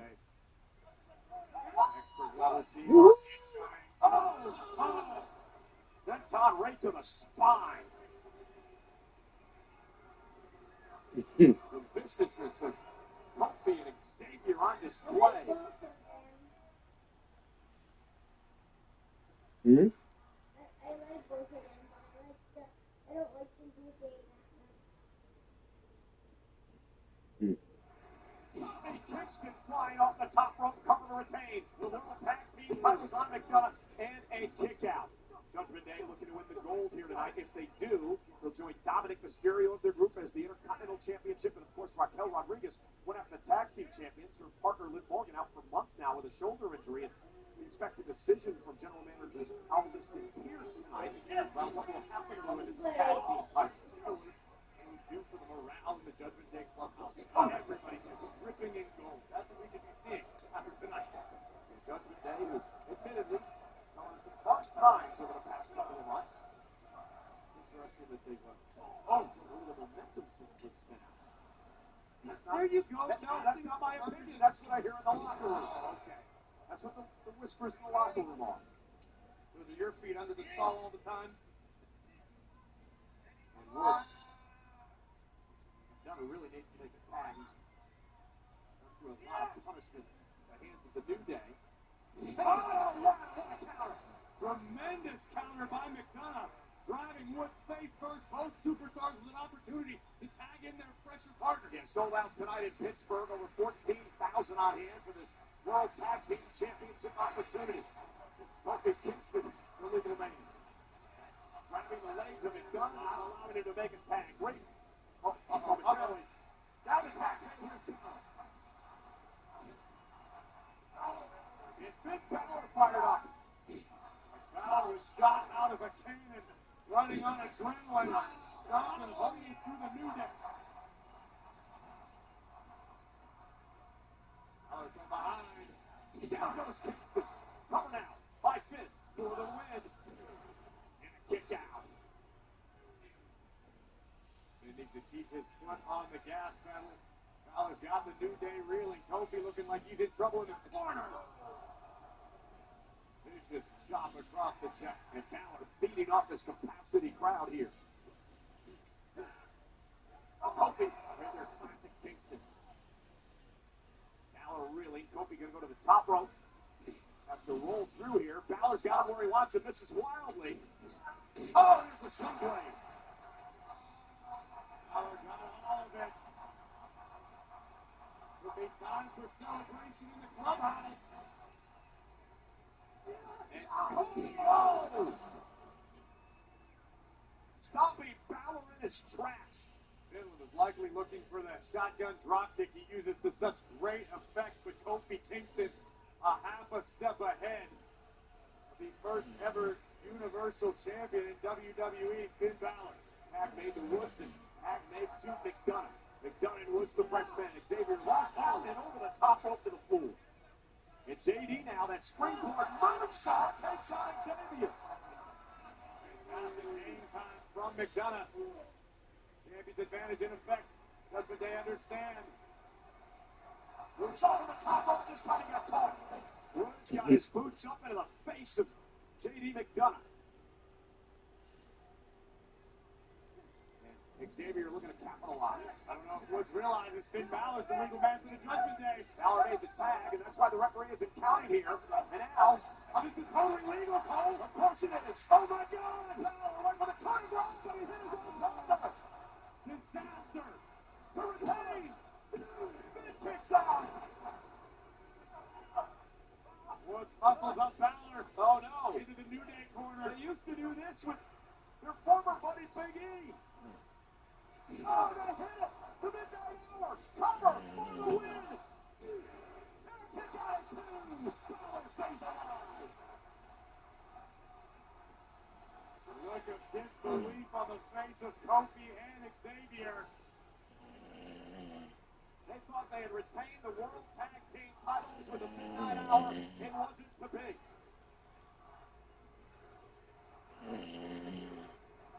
Balor in a terrible way here. Kofi between his man looking for the puddle in paradise spin into the duck underneath. Quick slots, Damian switch by Kingston.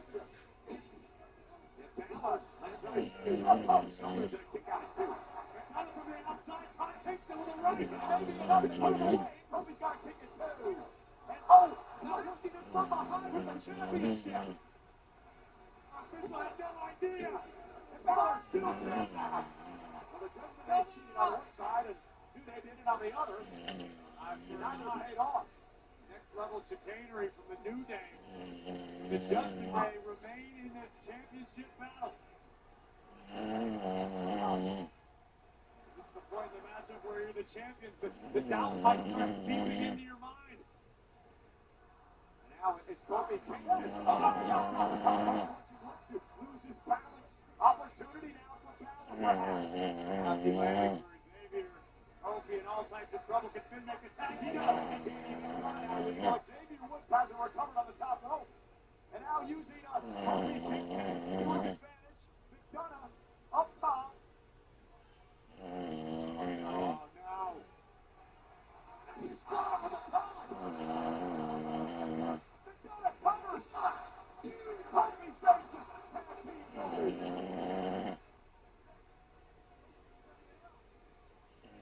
One man match. Cheap shot to Balor knocks him off the apron. Two-blade. Inside the ring, into the face. Balor. McDonough. Up top. McDonough.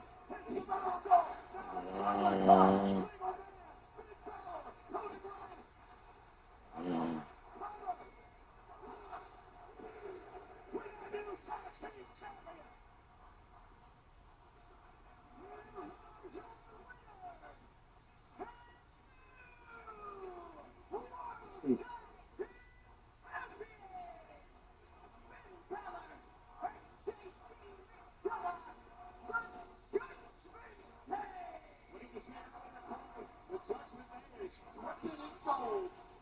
Now I didn't like the New Day's chances tonight. Unfortunately, Kingston and Woods faltered a massive Spanish fly from the top of McDonough. But somehow, Xavier Woods survived with the assist from Kofi Kingston. Kofi would take a high risk. Unfortunately, it did not pay dividends. Sling blade by Balor back inside of the ring after a moonsault from JB. The coup de grace from Finn Balor comes the money. Head to the pay window. A collector tag team title. Congratulations to McDonough and Balor. And Dirty Dog, for that matter. There is positive moral support. For the second time, dating McDonough.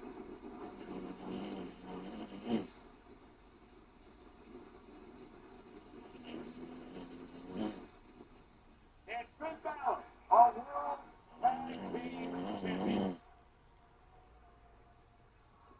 Maybe your body's been in the wrestle more than once a month. Maybe they were a bit rusty. I don't know if I'm a believer in ring rust. One thing's for sure, that New Day are going to get together, they're going to re-strategize, they're going to replay their games, and reassume the climb up the mountain. Well, they've done it a number of times in their careers, and doubt that. Now, ladies and gentlemen, we want to revisit last week's Women's Intercontinental Championship title match. Bayley versus Becky. It's the Jurassic World highlight of the night. Highlight of the night is presented by Jurassic World Research.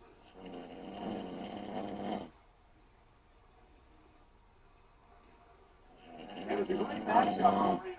When Lyra Valkyria would come down seemingly to make sure that Becky Lynch didn't try to cheat to win another matchup. And the wily veteran Becky Lynch knew exactly what was at stake. Champion's advantage in effect. Disqualification would cause Bayley to lose her opportunity. As Bayley seemed to be closing in on victory, Lyra had finally had enough and was out for vengeance at the expense of the man, but unfortunately cost Bayley the Intercontinental Championship opportunity in the process. Yes, Becky Lynch drawing Lyra Valkyria into the fight. Becky retains the championship. Bayley was extremely emotional. Let's head over to Jackie Redmond. Paul Graves, thank you so much. I'm backstage with Bayley. Bayley, after all of the chaos of last week with Lyra Valkyria and Becky Lynch, where is your head at now? I mean, are you still focused on another opportunity for the Intercontinental Championship, or... Yes, that doesn't change. And do I wish I was standing here as your new Women's Intercontinental Champion? Yes, I should have been, but Lyra had to get involved in my business, okay? That's not going to change why I came back to get my hands on Becky Lynch and what I'm going to do.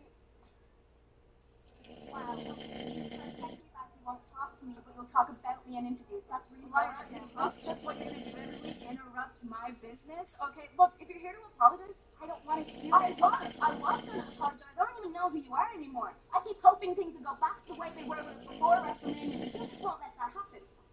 You actually think I went out there and sabotaged you last week, don't you? Do you have any idea what's been happening since you were gone? Things might not be personal between us. It's not personal. It's not personal. It's personal between me and Becky, okay? Okay, and it's not personal between me and Becky. She took me out before WrestleMania. This has been going on for 10 years. 10 years, but it's all about you. No, it's not all about me, but you need to understand what you mind your own business, okay?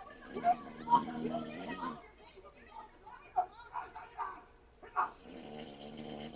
It was going to go this way. So I went ahead and arranged for you two to settle it in the ring. Tonight. Whoever wins is the new #1 contender to that Intercontinental Championship. Sounds good. See you in the ring, friend.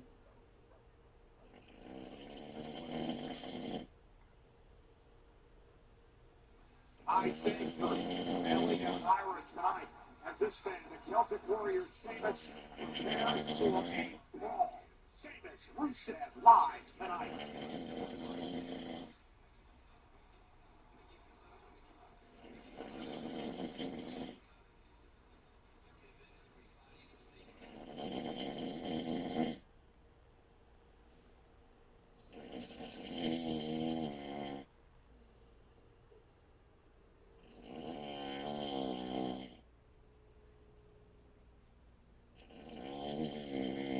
Ladies and gentlemen, please welcome my guest, Grayson Waller.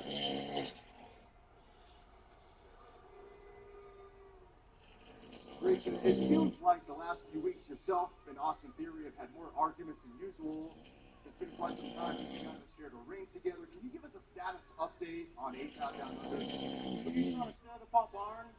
I'm sure you'd love to know the answer. I'm sure the whole team in Pittsburgh would love to know the answer. But the truth is, I'm not here to waste my time talking about Austin Theory.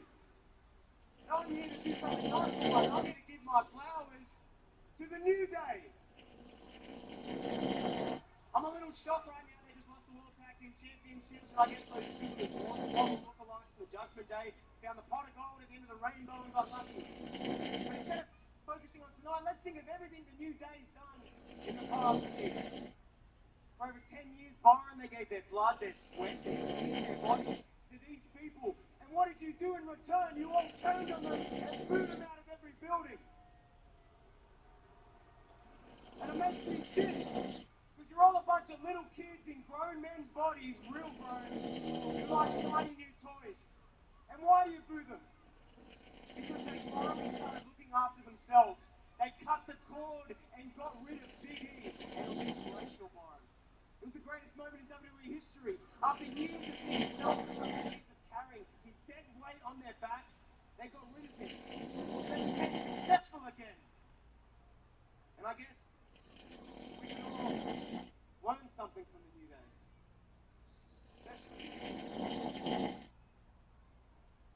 Thank God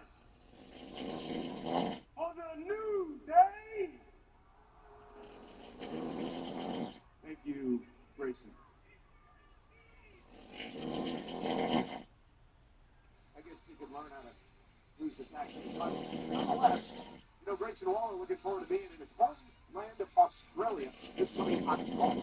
Three-event combo tickets for Crown Jewel's first Friday Night SmackDown and Sunday Night Raw at the RAC Arena is this October 10th to 13th. They're on sale this Wednesday, July 2nd, with pre-sale available now. Visit WWE.com/events for more information as we head to the Central.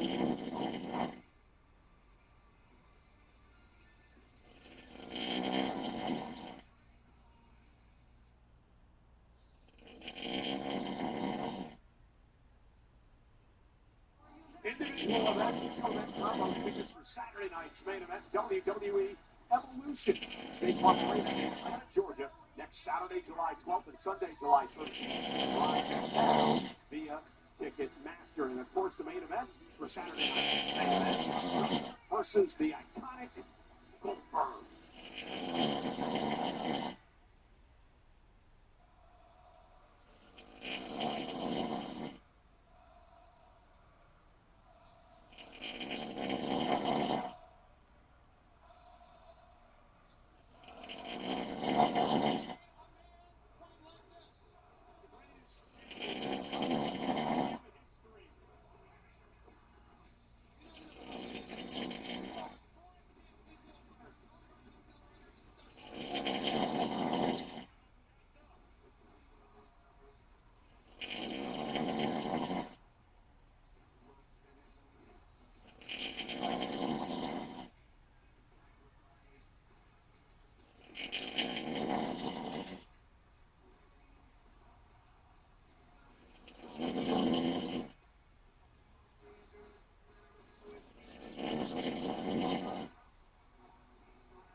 All going down a week from Saturday, a generational clash between two of the heaviest hitters this game has ever known.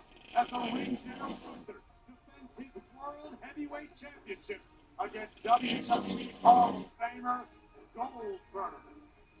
And it's only appropriate the final match of Goldberg's career would take place in Atlanta. Again, remember, a week from Saturday, NBC, 8 o'clock Eastern, live nationwide, also available on Peacock. And another programming note, this coming Friday Night SmackDown, USA Network of the States, internationally on Netflix, moves to 2 hours. 2 hours of Friday Night SmackDown starting this Friday. We know Chad Gable just likes to push people's buttons. He ran into Penta last week. Maybe I'll rip that stupid mask off your head and show everybody the ridiculous. Hey, stop!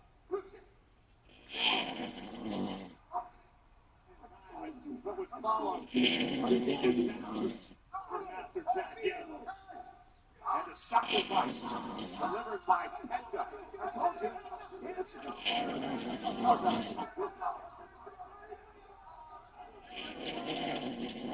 hate this, guys. I hate this. But while I'm gone, I need you to hold down the fort. Okay? Sorry, guys. Apologize for the interruption. Chad, I just got the update from medical. I'm sorry for the injury. I wish you the best luck in your surgery. Pierce, I'm an Olympian. Okay, I make my own luck. Guess I was going to see our buddy El Grande Americano for a while, huh? The world's greatest luchador, Pierce. I'm sure he keeps a busy schedule, but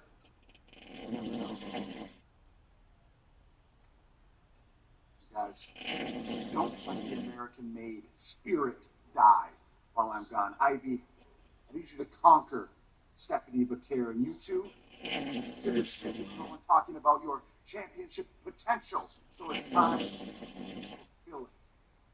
We got you, Chad. What are we going to do without you, Chad? I'm lost. You're lost. I know we're all lost. Listen, well, it's too bad we won't see El Grande Americano, right? I think that's sarcasm.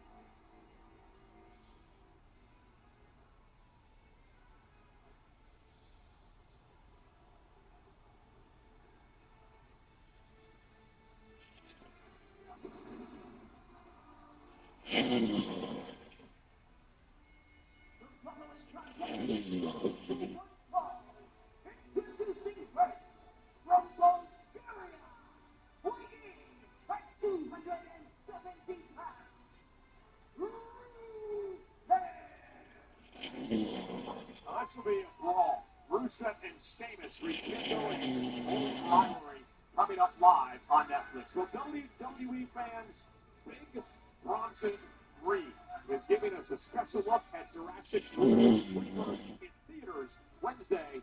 Check it out.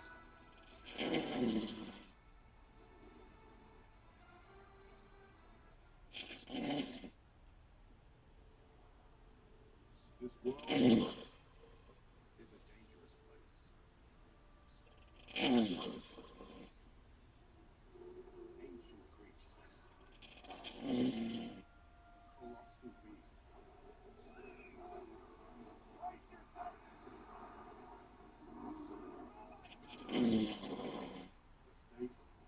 are high. Survivor's long shot. You can try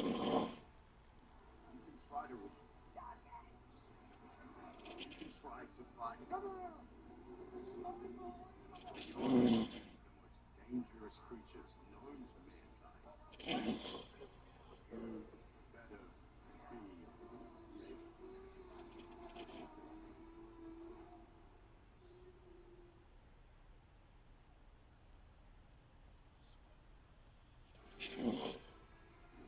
So Corey Rusev basically says that this is to make sure that superstars don't make the same mistakes he made his first time around in WWE. I want to remind everyone, Clash in Paris and Monday Night Raw are coming by the Defense Arena in Paris, France on Sunday, August 31st. And monthly and individual tickets are on sale now via Ticketmaster. Listen, I think it's an admirable quality that Rusev is taking the lessons he learned the hard way around WWE, and he doesn't want other superstars to suffer the same thing, make the same mistakes he did. You really think that's what he's doing? Why would you lie about something like that? That seems as pure a motivation as a superstar can have. It makes sense. Well, perhaps Otis was in danger of making some mistakes, and Rusev recognized them and decided to take Otis out of action before Otis could become his worst enemy. You have an answer for everything, guys. I should have been a defense attorney.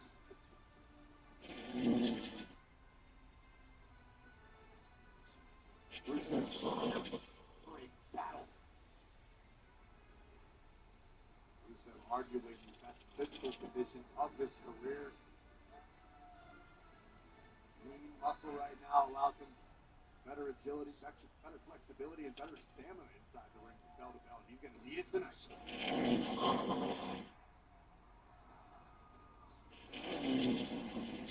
Ladies and gentlemen, it's Fight Night, baby!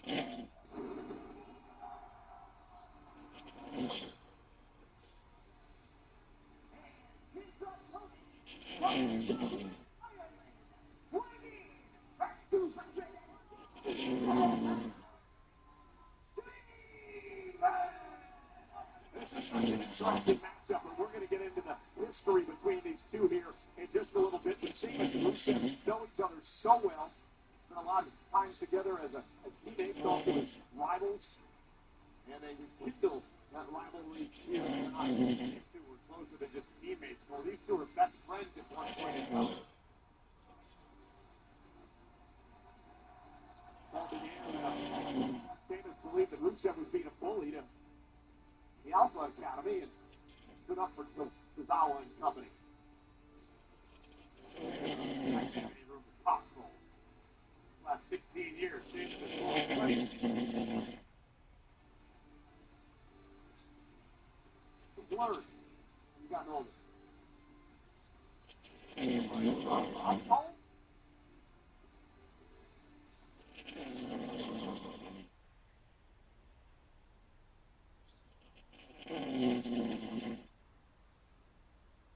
Survivor Series comes to Petco Park in San Diego for the first time ever, November 29th.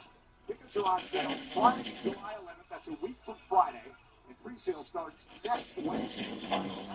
Register now or visit WWE.com/information.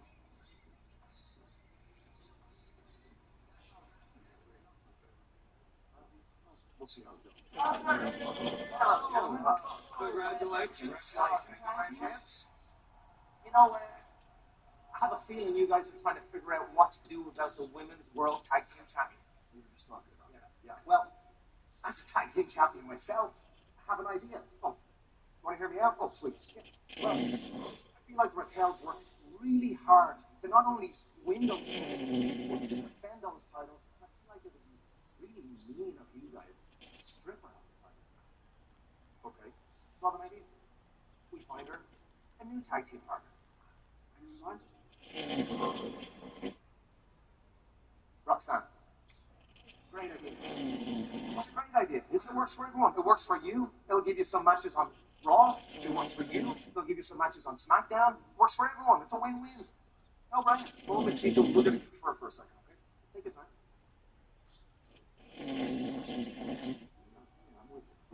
Okay, let's do it. Then, you know what? We will allow it. Under one condition. Raquel and Roxanne, they're going to have to justify this decision to us and to the world that they're worthy champions. So in 2 weeks in Evolution, they're going to defend those titles against a team from Raw, a team from SmackDown, and a team from NXT. You know what? If I was in the clubhouse, it's fine. Done deal. Great. Now, it is official. Thank you. Look at us. On the same page. For now. Finally, some resolution in the tag team division. I love it. A great mutual decision by our manager. Well, Finn Balor sort of persuaded them to do that, but I get it. And meanwhile, this is going to be a banger, as Sheamus likes to say. Sheamus and Rusev, the last time they competed in the same match was just a couple of weeks ago. But before that, 6 years ago, the fatal four-way tag team match at WrestleMania. The last one-on-one match, Corey, was a decade ago.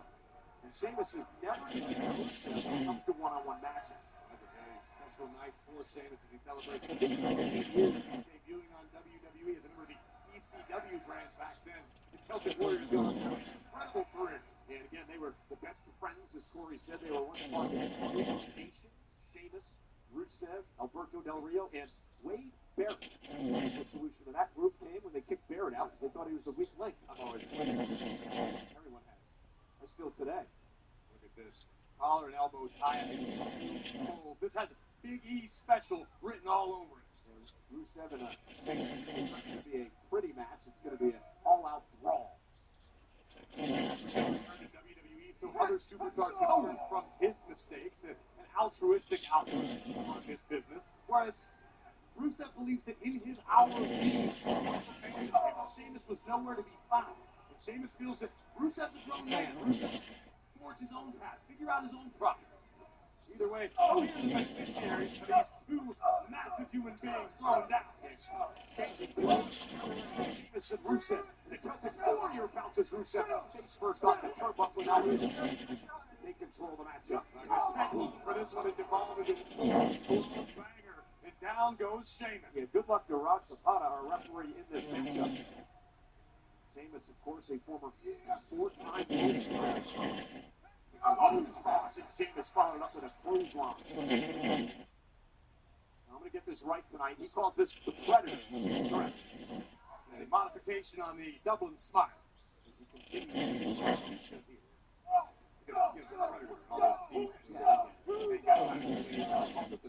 the first time. I've never heard the end of it from Sheamus. And now you be on the receiving end of some of these heavy hands. Sheamus, a Hall of Fame resume, of course. Three-time United States champion, five-time tag. You want a Rumble, a Money in the Bank, and a King of the Ring. Look at the power of Rusev. That's an unfamiliar feeling for Sheamus being manhandled like that. Yeah, great point. Sheamus isn't often outpowered in a matchup, but he may well be tonight. Rusev returning to WWE with a scowl on his face. He admitted mistakes in the past. Continuing to find himself. And his return, perhaps better than ever. Sheamus now clubs away at the spine.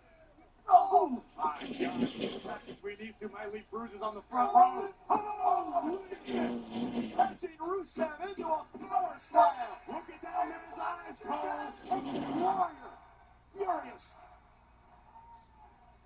An incredible display of power by the Celtic Warrior. Slamming Rusev mid-air off of the apron.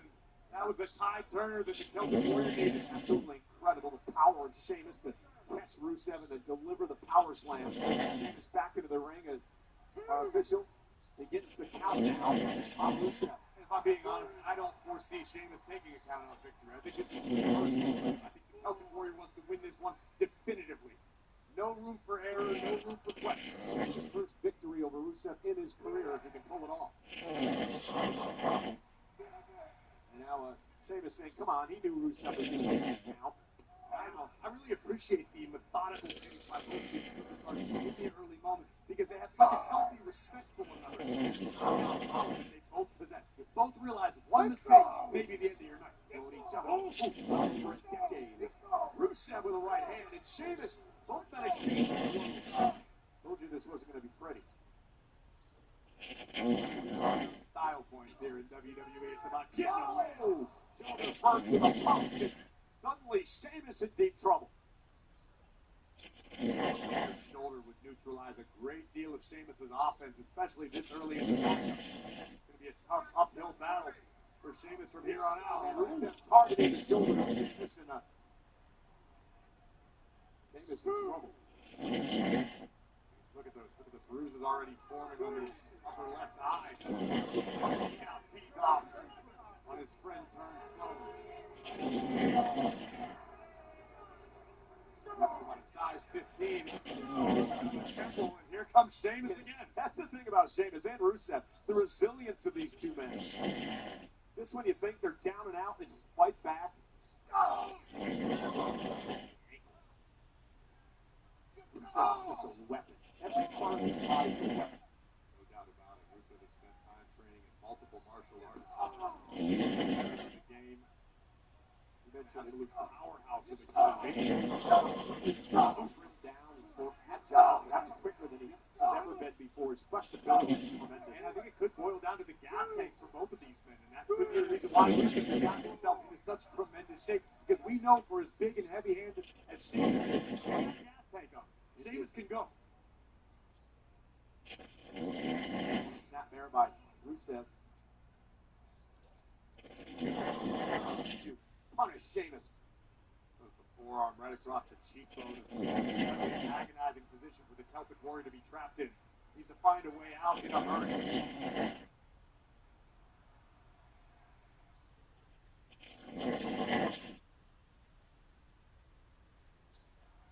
And Rusev is taking control. And Sheamus trying to play back to his feet in a vertical base here. Every time you think one of these things, the other one just turns it back around. It's a true seesaw battle to this point. The rear chinlock applied by Rusev. Notice the aggression with which he grabbed it. Just take the breath out of the Celtic Warrior. This is a terrifyingly painful position to be trapped in. Constant motion and all for Rusev. Everything is done with a purpose. And then Sheamus transition to the front baseline. To a vertical base. Sheamus looking to outpower Rusev here. Listen, Rusev's playing forcing a break. Rusev with a kick to the face, and Sheamus collapses again. Oh, did you hear that? Oh, right between the shoulder blades. And Rusev's done a masterful job to this point in the matchup of taking the WWE Universe out of the match, not allowing them to rally Sheamus in this battle just yet. And just a methodical beatdown of the Celtic. Again, normally I would advise against any superstars trying to employ this type of strategy, trying to insult Sheamus, but Rusev knows what he's dealing with here. Yeah, but Sheamus is begging for more. He's saying, bring it, bring it. Number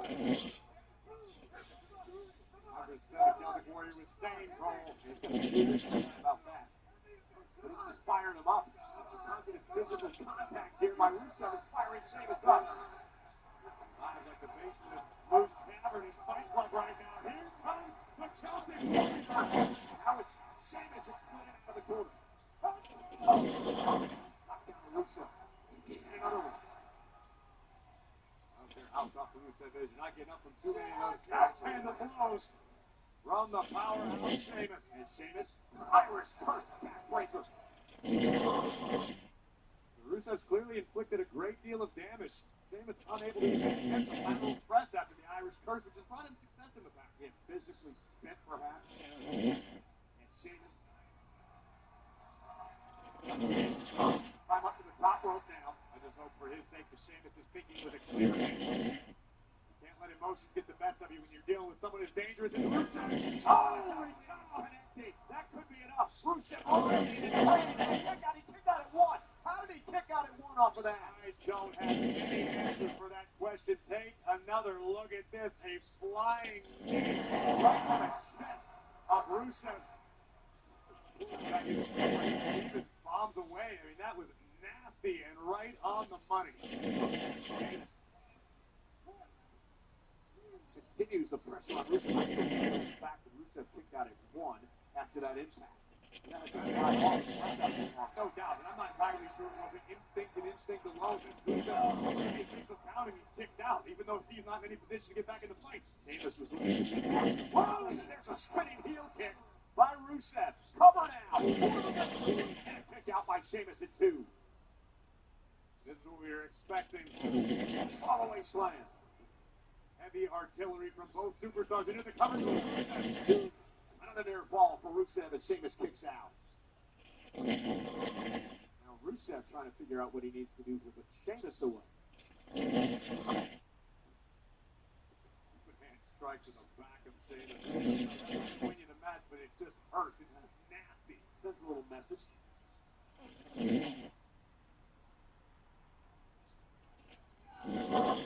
Rusev into the corner. Sheamus beats him. Sheamus still has enough energy left to do that. Rusev though calls. Now Rusev gonna go up top. Dangerous.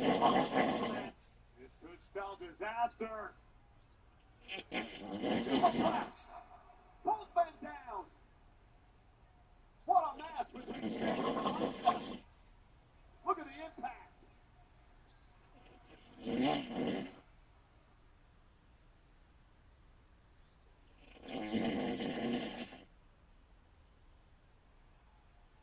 Incredible impact. It's tough to tell which of these two superstars got the worst of the exchange. Rusev delivered the superplex, but the way his body contorted looked just as bad as Sheamus. Rusev is the official Rocket Potter checks on it. This man has been through a war already. Physical as it can get. As expected, Rusev mocking the 1,000 here tonight in Pittsburgh. Ducked out of the ring again. Now Rusev going to go out on the attack. Rusev now stalking all in Sheamus. Rusev is so dangerous. We mentioned before, but he can hurt you, keep you down. Dog shape. He's enjoying this as well.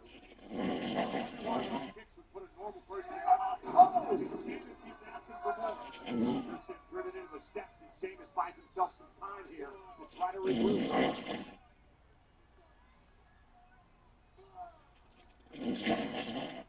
don't think it's anything sort of miraculous that at this point in the match, Sheamus is still turning the tides back and forth. You mentioned a seesaw battle. It has been all that and then some. Sheamus top rope, measuring Rusev. We'll go to the top panel this time for Sheamus. Oh, there's a flying clothesline. Down goes Rusev. Sheamus now just hits the leg of Rusev and a near fall.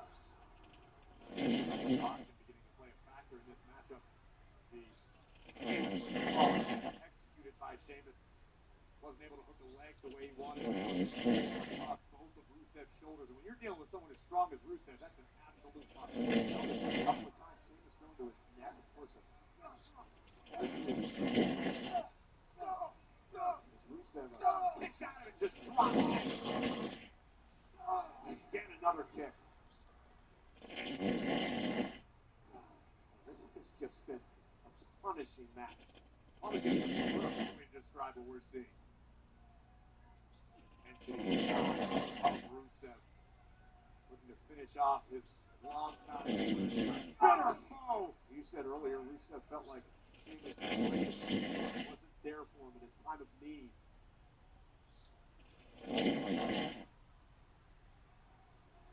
Rusev now. Universe, yeah, but it allows Sheamus. Both men down again. This is a war.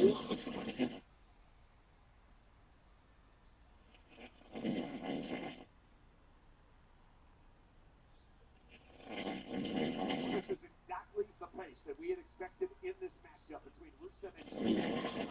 Two big brawlers going at one another. And again, it comes down to the professional respect they have for one another. There's no love lost whatsoever between them. But both understand how dangerous the opposition is. Both know that one man can turn the other's lights out in a swing of one fist. Now, he's delivered a couple of headbutts to Sheamus. Sheamus still on his feet. Now, face to face, club to club. Look at the sweat flying off body upon impact. You said it's a war of attrition. It absolutely is, and then some. One of those blows would send me to the hospital for a muscle. Did you hear that? God. One of these guys at least get cauliflower ears. Rusev, a shot to the throat. Now kick to the face, and Rusev's taking control. Down goes Sheamus. It's mocking his Rusev. Power. Sheamus this deep in the matchup, being able to muscle up the massive Rusev. Can Sheamus rally? WWE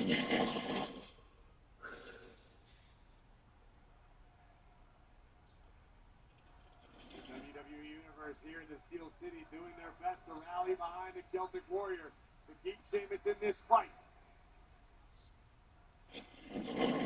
Out to the apron. Sheamus has him where he wants him, and he's trying to the bottom.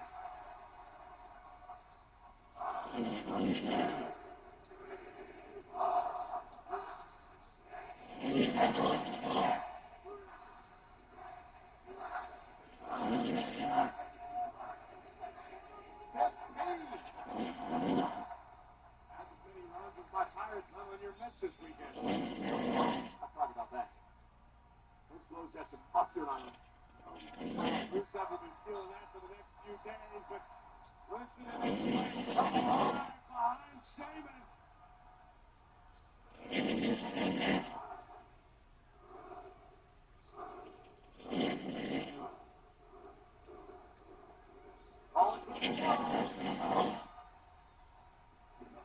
Rusev caught him. Great throw. That speed, the enhanced speed of Rusev. Now leading out. Running knee. Rusev is stunned. Rusev wobbling legs. Cut out of knee by Sheamus. The inside leg. Rusev picks out. Wow. Listen to the impact on this kneecap. Yes! I wouldn't be But either way, it's 2 9/10. Who's able to kick out and keep this contest alive? They're packed to the rafters tonight in Pittsburgh. Over 14,000 sold out. And they're seeing a war between Sheamus and Rusev here one-on-one. An old school super heavyweight throwdown. This reminds you of late 70s. In the best way possible. Exactly. These two could go at it all night long. Sheamus trying to lift Rusev up. Rusev drops down. Rusev planning Sheamus. Standing Uranagi by Rusev. He now lines up the Celtic Warrior. Oh, caught him with the kick. Sheamus dropped. Now the time to attack your Rusev. Oh no.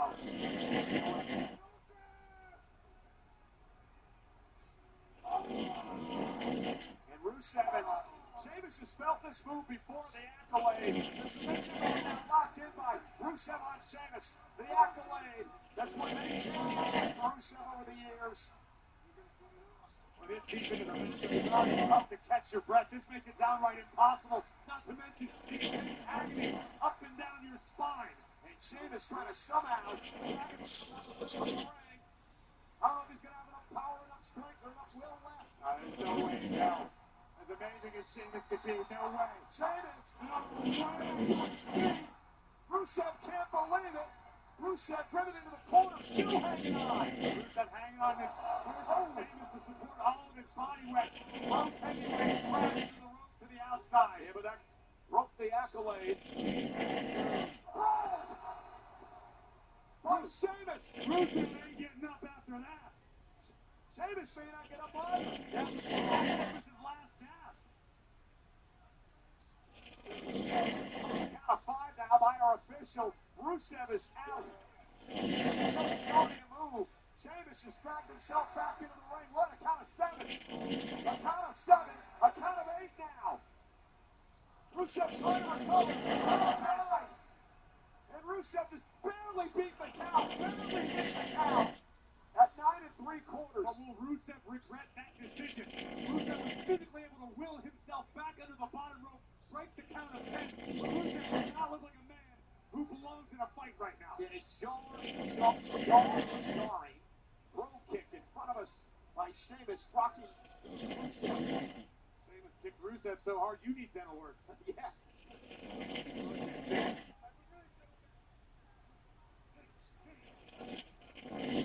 Bounces Sheamus. Face first off the ring post.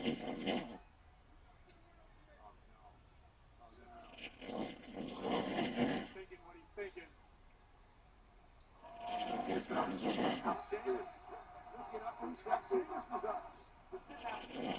Up to the power of up this late in the match. Awkward position there. Outside the ring on the ropes. Oh, Rusev went to the eye. To the eye. Now exposing the turnbuckle. Oh! Sternum first goes Sheamus. That's gotta be it. Sheamus having problems breathing here, I believe. Broke first into the spear. Now, Rusev. Off the Moscow kick picks up the win.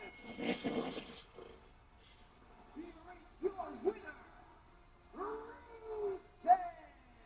Under the eye and an exposed turnbuckle helps give Rusev the hard-fought victory. The disdain begins to reign from the Pittsburgh WWE Universe. But the victory belongs to Rusev. Take a look at this. The official's view is obscured by the massive bodies of both men. Rusev would take the opportunity to expose the top turnbuckle strut and up across the top of Sheamus' chin, across the bottom of his throat. It was all elementary after that. This monster came right on the temple of the Celtic Warrior. Kudos to Sheamus for hanging in this war. But tonight belongs to Rusev. The biggest win since his return to WWE for Rusev.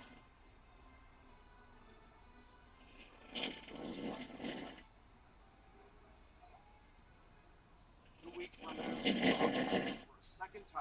But WWE is no secret that our women's division has the absolute best talent in the world. In Atlanta, the spotlight shines directly on them. In tradition of the first Evolution, Nick and I have decided to host the Battle Royal. One will win a championship match at Clash in Paris. Many women will enter this Evolution, but only one will be left standing. She will go to Paris for a lifetime. Well, on the heels of tonight's breaking news that Chad Gable is officially off the sidelines, I'm backstage with American Made Ivy. How do you guys plan to show up without your leader? Jackie, we've got a lot of work to do. But first things first, I'm getting myself in that battle royal for Evolution. Because believe me,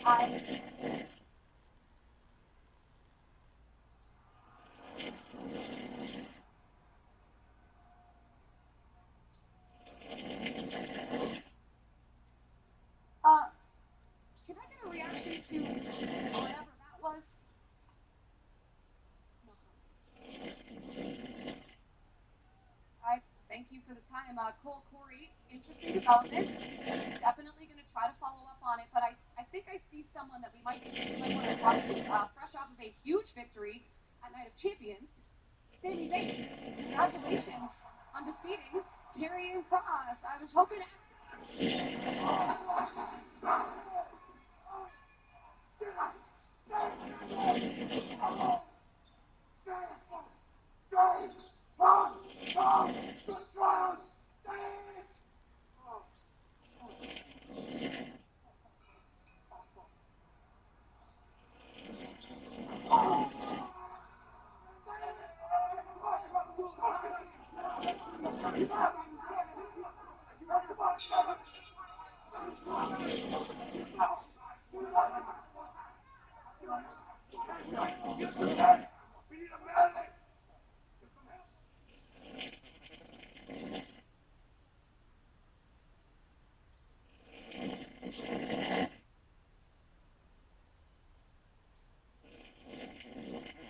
Right now, I'm joined on the stage by Stephanie Bacchera. Stephanie, we just heard the news from our general managers that in 2 weeks at Evolution, there's going to be a #1 contenders battle royal. How do you feel like this? I'm excited with WWE because the #1 contender is an incredible opportunity for me because I didn't come to Raw to be second place. I came to be la primera. So, let's assume that you win the battle royal. Which champion would you choose? I respect every woman that steps into the ring with me, but after I win, I will face either Io Sky or Rhea Ripley. All right, Stephanie, thank you so much. I have conquered championship all over the planet. Being a champion is part of who I am. And now I will not stop until I become the WWE Women's Champion. Very motivated to get back there. Stephanie, good luck at Evolution. And again, the winner of the Women's Battle Royal at Evolution will head to Paris for a championship match at Clash in Paris. Clash in Paris and Monday Night Raw are coming to La Defense Arena in Paris, France on Sunday, August 31st, Monday, September 1st. Combo and individual event tickets are on sale now via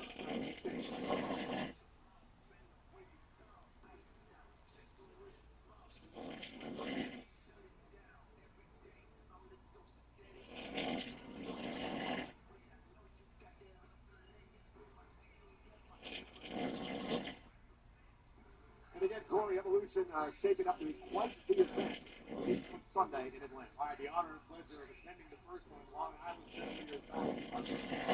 I have no doubt that the women on the roster in 2025 are going to take that bar set and raise it even higher, make even more history throughout the SmackDown, SmackDown or NXT. For my money, the best women's division. It's all happening now. Can't wait for Evolution.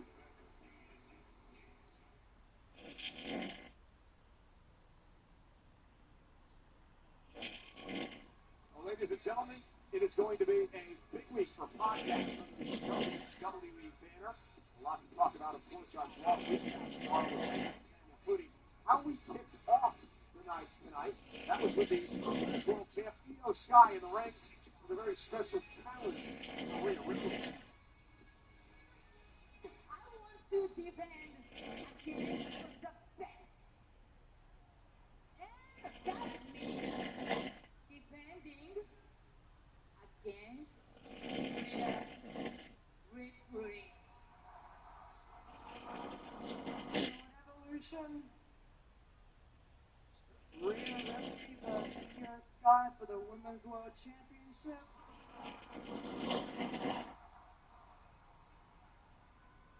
You're on. You know, it's interesting to note that Rhea Ripley never defeated Io Sky in her career. Well, she gets another opportunity a week from Sunday at WWE Evolution in Atlanta. Rhea Ripley looks to win back her Women's World Championship from the woman Io Sky. It takes place at Evolution. Opportunity is the name of the game at Evolution. We heard it announced earlier tonight by Defenders General Nick Aldis and Adam Pearce. A battle royal to determine the new number one contender. The winner earns a championship match at Clash.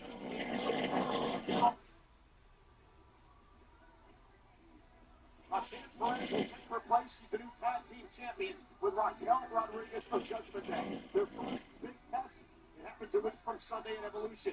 A team from Raw, a team from SmackDown, a team from NXT in a fatal four-way match for the WWE Women's Tag Team titles.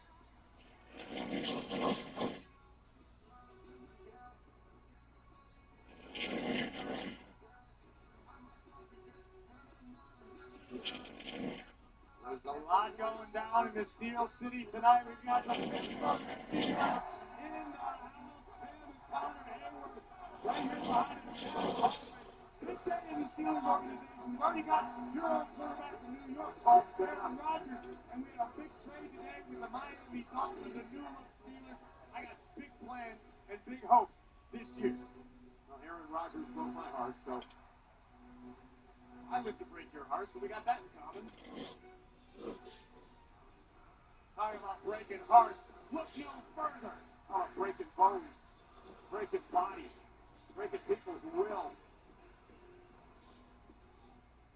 Ladies and gentlemen, please welcome the World Heavyweight Champion, the General Gold.